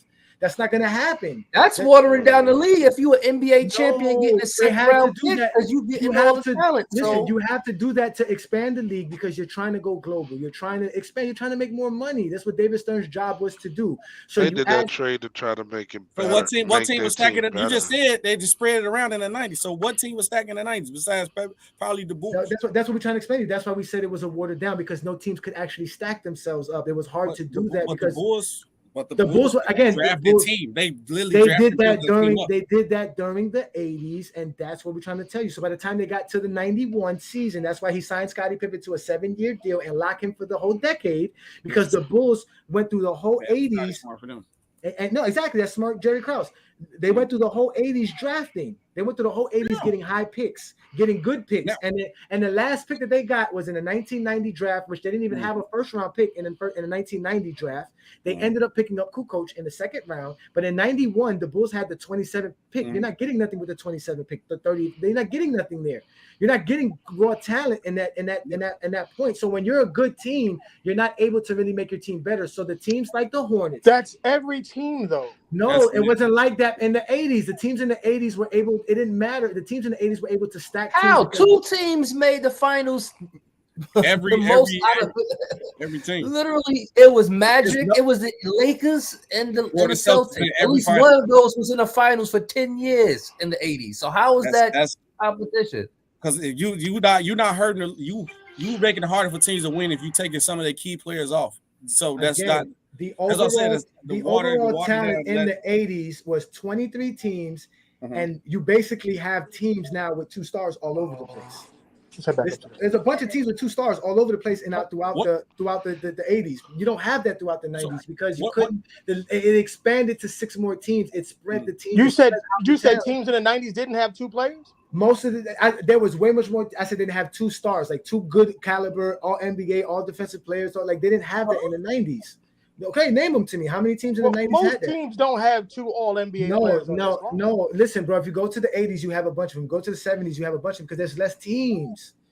The only reason the NBA was able to get better is because during the No, I'm saying out loud. Craig brought up the G League, right? When the NBA started the development league in 2001, it helped them develop players to be able to be professional NBA basketball players. So by the time you get a decade in, they had the worst scoring decade in the history of the NBA. And that's a part of the expansion. That's why after 94, 95, the league scoring went down, the pace went down because now to score, you had to go to a particular player. Not every team had a bunch of good players on their team to do that. So it was harder to score in those eras. So by the time we get to the mid 2000s and you get the development league going and you get more players added to the league, now you got college players coming in. That's false. The worst scoring era was the 2000s. Between 1995 open up and between 2005 was the worst era. See the silver handle? Push it. That was one of the 2000s to 2000 and 2005 was one of the best defensive eras. One of the best defensive eras. It peaked around 2002, 2003, 2004. It started going back up after that. But it was since 1990, the league scoring was going down every year. And it got really bad, like I said, by the You might want to get her off of that. She's going to fall. Yeah. So, that's what we're saying. We're just saying that because the league expanded. Okay, she falls over. I don't want to hear nothing. Mute Mel right quick. And they couldn't add more talent to the league. That was actually real good talent. So again, like I said, you get the team like the Vancouver Grizzlies. You get a team like the Magics, where they went decades where they were just horrible teams, winning 15 games, 20 games, getting the first overall pick or getting high, lottery picks. Cleveland did that 4 years and got 3 #1 picks. I know that. It happens everywhere. I know that. Bulls won 72 games and I know Golden that State won 73. So how is it one era's bad because they won 72, but one era's great because they won 73? I don't see But free agency during the 2010s created all those great teams that we're talking about, which led to the competition that we're trying to state that happened in the 80s. So when you have free agency that you didn't have in the 90s, in the 2000s, where players can join each other and leave teams after 4-year contracts, it's a different scenario. So it's not like those expansion teams was like garbage throughout the whole run. 8 years. I want to know what team suffered because of the expansion team. What team suffered? Boston, LA, Detroit, all the teams that were good in the 80s suffered in the 90s. Now I'm glad you brought up Boston. They did take Rick Mahorn off the Pistons, so that was big. They took Sam Vincent or somebody off of the Bulls. They took players all over. The reason why I'm glad you brought up the Lakers and Boston, because they had a championship run window. We just seen this all the time. When all them players go out and get older, they just had a good run. That's it. And I feel like Bird was gone, Mikhail, all them retired. All their championship kind of players just retired, brother. So that's why I was like, I can't really say Boston. Maybe like I like what you said with the Pistons, with Mahone, that did hurt them, but I can't say the expansion team hurt LA. I just believe like their championship run window was over. They made it to the majority of the finals in the 80s. Their team just wasn't a championship caliber team no more. So they made it to the finals in 91. They just wasn't as good as they were in the 80s. But do you agree? The players got older. Do you agree though? If you're the Miami Heat and the Minnesota Timberwolves, or Miami Heat and the Charlotte Hornets, or no, Miami Heat and the Orlando Magic in the '89 expansion draft, are you going to go get the best players off of the best teams? Yeah, but that makes it harder because now you got a team like the Detroit Pistons who lost a guy like Mahone who's a key part of their team. So now that evens it out. So now it's like you still. So it kind of does make it harder because now you lose. But then you do that again. You do that again in 1990. Yeah, that's fine. But that still makes it harder. And then you players coming in. And then you add but that's what I'm saying. But you always had college players coming in, so there's no more pool talents. That's why they decided to go get high school players. Yeah. And overseas players, because now there's not enough college players. There's still not enough. There's only a top 5, right? There's only good 5-10 good college players for real. No one wanted to play basketball until they saw Jordan play. We know. We know. Imagine today, we know who just won the championship. The Golden State Warriors. Even though they just got him back. But imagine if right before that season they won the championship, they just took Gary Payton II, one of their best defenders. That changed. That makes it harder for them to win the championship. Now he going to another team because that's a key part of their team. No, but what I'm trying to say was it just all it did was expand the talent. That's all we're saying, that it spread the talent thin. So that's what we mean by a weaker era. That's the only thing we state. We're not saying that there wasn't good players or there weren't good teams. It was just that the way the NBA was prior to that and after that, you never saw nothing like that ever before. It was just Jordan just played. So Jordan is the only person who played in the shitty era. Okay. No, all the players in it. We say the same thing about Akeem. Akeem ended up making the finals with a team without any kind of real caliber players because no other team had top players like that. Okay. So if you're the best player and you have another good player, you're going to be one of the best teams. But if you're just one good player, like you're Patrick Ewing, a year later, out of Clyde Drexler in the non-player movement, they got Clyde Drexler. They got Clyde Drexler, right? And they lost some players to get Clyde Drexler. They lost some of their good players to get Clyde Drexler. And then after that, the year after that, they went and got Barkley and lost more players. So that's what I'm trying to say. So how many players LeBron got and he had to move?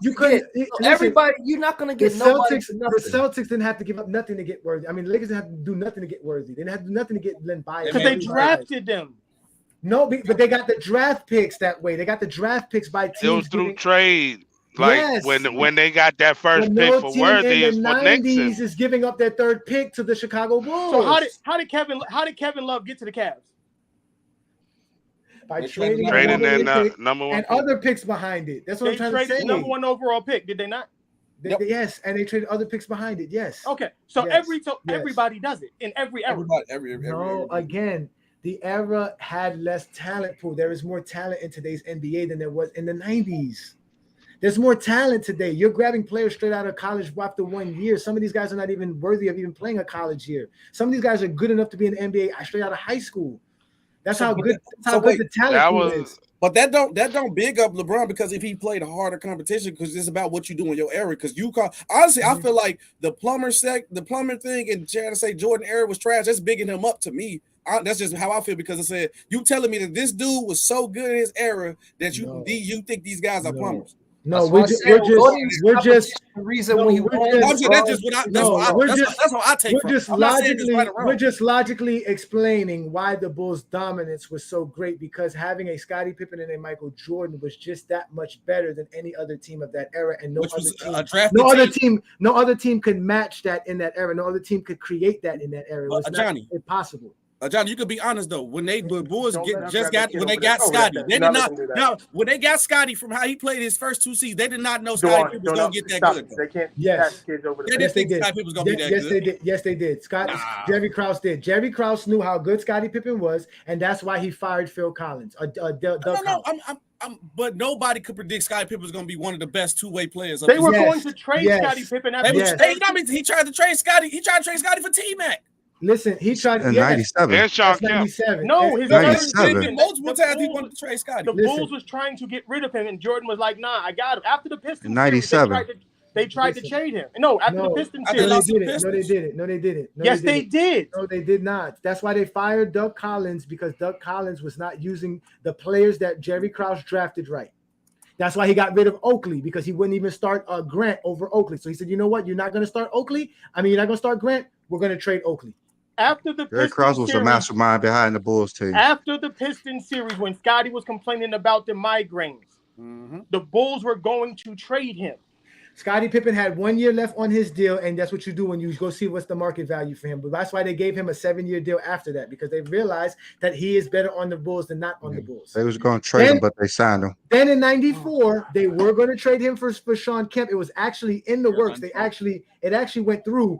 But the Seattle Supersonics fan base was going to erupt in a protest if they would have traded Sean Kemp away. They didn't want Sean Kemp for Scottie Pippen. The fan base was supposedly why that trade didn't go down. But Scottie Pippen still was one of the greatest players of his era, and Michael Jordan had him beside him. No other player that was as good as Michael Jordan had that caliber player next to them to help them win during the 90s. No. How? Who else? Name them. How? I'm just saying how you come to that conclusion. Is it by because Scottie Pippen is an 8-time all-defensive player. He's in the 90s, 9-time all-defensive player in the 90s. He's a 7-time all NBA player in the 90s. He's a 7-time All-Star. He averaged 19 and 6 with Chicago. Oh, we use averages now. No, he led them in the finals runs in every statistical category. His career. You said could compare him. We use averages now. Listen, we do totals for careers. We do averages for careers. But if we're talking about totals for a player's season, I can tell you his totals were great too. He averaged 19 points per game. You do the math, and he played like 80 games per season. How many total points is that? That's a lot of total points, my friend. It's still the same thing. Still the same thing. I would give you more credit to the point you're saying of like Scotty was like already the top, because I believe he was the top small forward in the night. He didn't name not one player of the month award, not one player of the week. I'm saying, but if the Bulls would have traded for Scotty, I'm just saying. If the Bulls would have traded for Scotty, I give Johnny 100% credit on that. But they drafted and built him up, and he became better than what they did not draft Scottie Pippen. They traded for Scottie Pippen. Draft day. Okay, they traded for draft day. But they didn't trade for him when he was peak Scotty though. They traded. But that's what our point. That's our point that Jerry Krause saw the writing on the wall. He saw how good Scottie Pippen was. He saw the talent. It was the same thing with Kukoc. Michael Jordan didn't think Kukoc was going to be good. Scottie Pippen. Jerry Krause is a genius. Who coach? Jerry Krause. Jerry He Krause was is the a best player genius. overseas. What are we talking about? But he's unproven. No It's one unproven. value overseas players. That's what Nobody I'm saying. value Back overseas then, players. At that time, No, they did, but he y'all came in do. with Y'all mentioned Ginobili. They're not lying. They're not Nobody value nobody overseas players like that in the overseas 90s, players. in in the 1990s. 90s. Now Ginobili and No. them ended up winning a championship, right? Didn't Argentina And win? that's why I give FIBA? Duncan more respect, because nobody didn't respect Ginobili and Tony Parker when he was winning with the Spurs. But isn't that what Popovich is credited for having the eye talent to go get these overseas players and bring them over here? No, That's what I'm saying. agree. So Wait a minute. wasn't Did you based just on mention stats. eye test? Huh? Yeah, I That's said what for him having. I just said. Did you just mention eye test? Didn't I just say that they Okay. give Popovich the credit for having the eye test? I didn't give him the credit. I said they give him the credit for having the eye test. But if I use the eye test, I'm false. No. I got bad vision. No, I know you can use the eye test. Just He admit, said he was a good scout for talent. Jeez, y'all be just admit that your eye test is based on your personal preference, not on nothing else. That's all. So his eye test wasn't based on his personal preference when he was looking at the player. Yes, I think he had a scouting report. He had a nice eye for talent. Yeah, What you should about never that? say ads. You should have just said scout, boy. They go. No, I mean, and listen, I can tell you one thing. I trust Popovich's eyes more than Mel's. I won't be mad at you. Greatest coach Well, of all Greg time. Popovich, that's funny because Greg Popovich ain't won since Kawhi Leonard left. Huh? It doesn't matter. He been winning the same. They got old. He been winning for like a whole time. Jeez. The NBA has. He ain't supposed to lose now. The NBA caught up with the Spurs. They're not the only team shooting threes and playing. They're not the only team playing international basketball. The Spurs been playing international basketball for 15 years. So it's not the players, it's the coach. We always say coach. You know, I love coaching. I always talk about coaching. I just told you, Greg Doc Popovich Collins is the got greatest fouled. coach of all time. I don't care what Pop nobody was an says. amazing coach. That's Pop is why the Jordan greatest won all those titles, because he was coached by Phil. If I had a coach's play, it would be Goat Pop's Kingdom, Goat Popovich Kingdom, because he's the greatest coach of all time. I don't care what Listen, nobody. y'all got to leave the name of our show alone. All right. You set yourself up for that, though. It's a great name, and yes, we do understand that we're going to be challenged because of the name of our show, but we're That's the whole challenged point anyway. of being challenged by the name. You see the name, you want to come on and challenge us. And we're challenged anyways. The way Brandon and I met was because he was considered a troll for LeBron James on one side of the spectrum. I was the troll on the other side of the spectrum. But y'all brought us together, and now y'all got James. So you hypnotized him to believe that LeBron just the automatic. So you got him under the Goat James spell. Say, okay, that's what it is. I understand. No, listen, Brandon is great at what he does. Brandon's played basketball. He's played record, actual official basketball in college. I played just street ball. I'm a street baller. Right. So again, we just love basketball, and we like talking. We like talking basketball without the narratives, without the nonsense, without the eye test. Because again, our eyes see the numbers and they see the highlights, but you guys' eyes only see the highlights. They don't see the numbers. They don't see the numbers unless it fits your narrative. So, but gentlemen, we've been on for a while now. It's been a great show. Alan Powell just showed up. He said, "I heard eye test." I keep telling y'all, we have an eye test. You just don't like Brandon. Yeah, you just don't like our eye test. We say LeBron's to go by our eye test, and y'all yell at us. All I'm saying, though, man, I'm looking at Pop 53 wins, 58, 60, 57, 59, 63, 58, 56, 54, 50, 61, 50, 58, 62. Now show them without Duncan. 61, 67.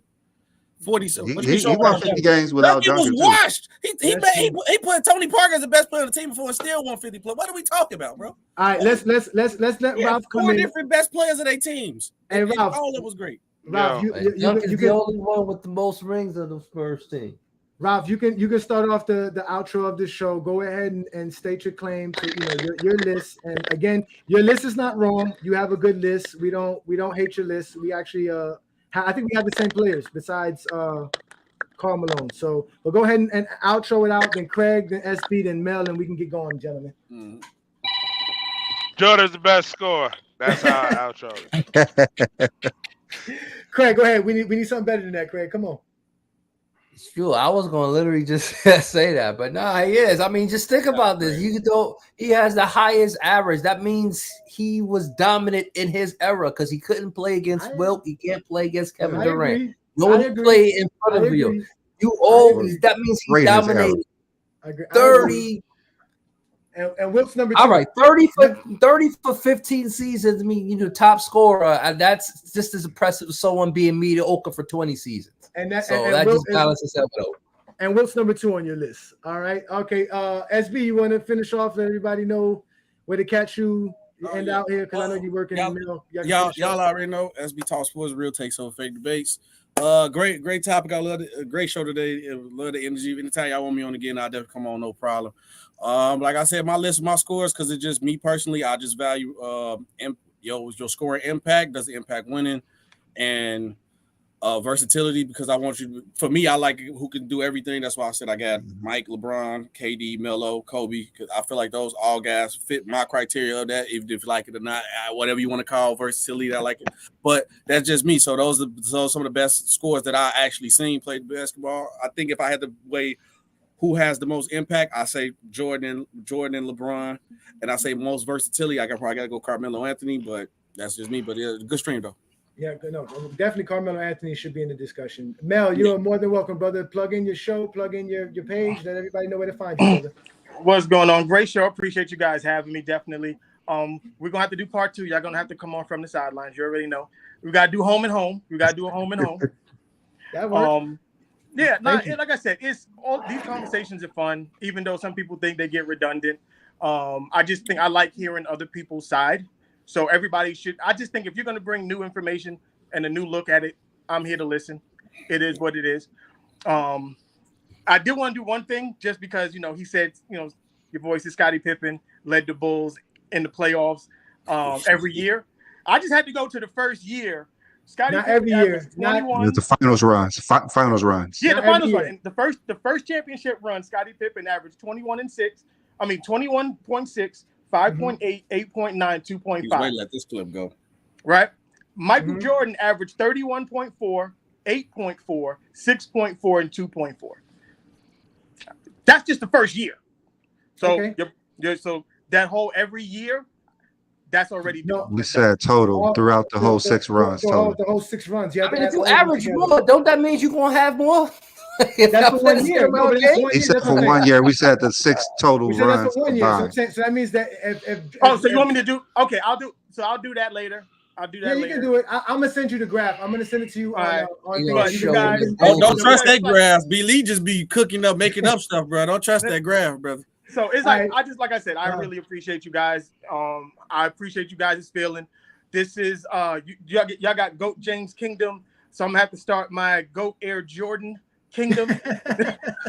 You should and invite us on. You should invite us on. GOAT Jordan clouds or something. We are relentless. Air Jordan, we are relentless. Air Jordan Heaven Gates, because you got Heaven Gates or something. Yeah. Call it dude, Black Jesus. Hey, that's still OD. Brandon, go ahead, Brandon. You can think, and then I'll finish up with the outro. We get out of here. Yeah, just good show. Just like everyone who comes on here, you probably have not met 2 other LeBron James fans who come with these type of facts. And it's easy to talk to people online about Michael Jordan and LeBron. But when you come up here, we have, for every negative thing you got for LeBron, we got 2 for Jordan. That's all I got to say about that. That's crazy. Yes. Yeah, no, listen, again, we don't hate Michael Jordan. We do troll Michael Jordan fans. And that's why we open up this platform to anybody. Because, again, it's not personal. It's funny. You guys see me laughing. I enjoy this. I laugh at you guys' comments all the time. Again, we're here to talk basketball. We're here to have a great conversation about basketball. And we are trying to bring a unique perspective to the GOAT conversation. Because if we're only talking titles, then it's Bill Russell. If we're only talking points, then it's Michael. Yeah, we all know that. You know what I'm saying? So, we just try. Michael compliment. I can't believe it. Michael Jordan's dominance in the NBA. I always told you guys is definitely one of the top dominant players of all time. His impact on the game cannot be matched at all, even if we're being subjective. There's nothing I can say to make anybody more impactful than Michael Jordan in the game of basketball. Maybe Stephen Curry, and I'm just giving Stephen Curry some props because of what he did to the game. But yeah, Michael Jordan. Nah, he up there though. Yeah, no, that's what I'm saying. So, like I said, we know Brandon and I can be subjective. We just choose not to be because, we don't really want to argue our subjectiveness. Like you said, nobody's going to change anybody's minds, but we do want to change narratives. So, and that's what we try to do here at GOAT James Kingdom. So you guys can catch us next week. We'll have another topic. We're not going to talk about the same nonsense. We're going to find something else to talk about. That's what we do. We keep creating new content for you guys. That's what we want to do. All I got to say is just remember. Hold on. Coach killer. There you go. Next episode, LeBron James, a coach killer. There you go. Right there. All I got to say is, Johnny, just remember what you did in the past. What's that mean? What's that? What I do? Remember what you told me? You was about to do the all defensive when we already did it. Yeah. Make sure we not redoubling on topics, because I have, we make a graph for every show, right? So I didn't make a graph for my all-time all defensive team. So I thought we never did a show on that, but we actually did do a show on that. I had to go back and look at it. So, but anyways, thanks for everybody who showed up on YouTube and Facebook. Peace out to Ghost, Chris, Keep It 100, King Mufasa Red, Twin Man, Straight Primo, all of you guys, Zero for being a part of the membership of the GOAT James Kingdom membership. Alan Pals, man, you guys are all great. We love the support.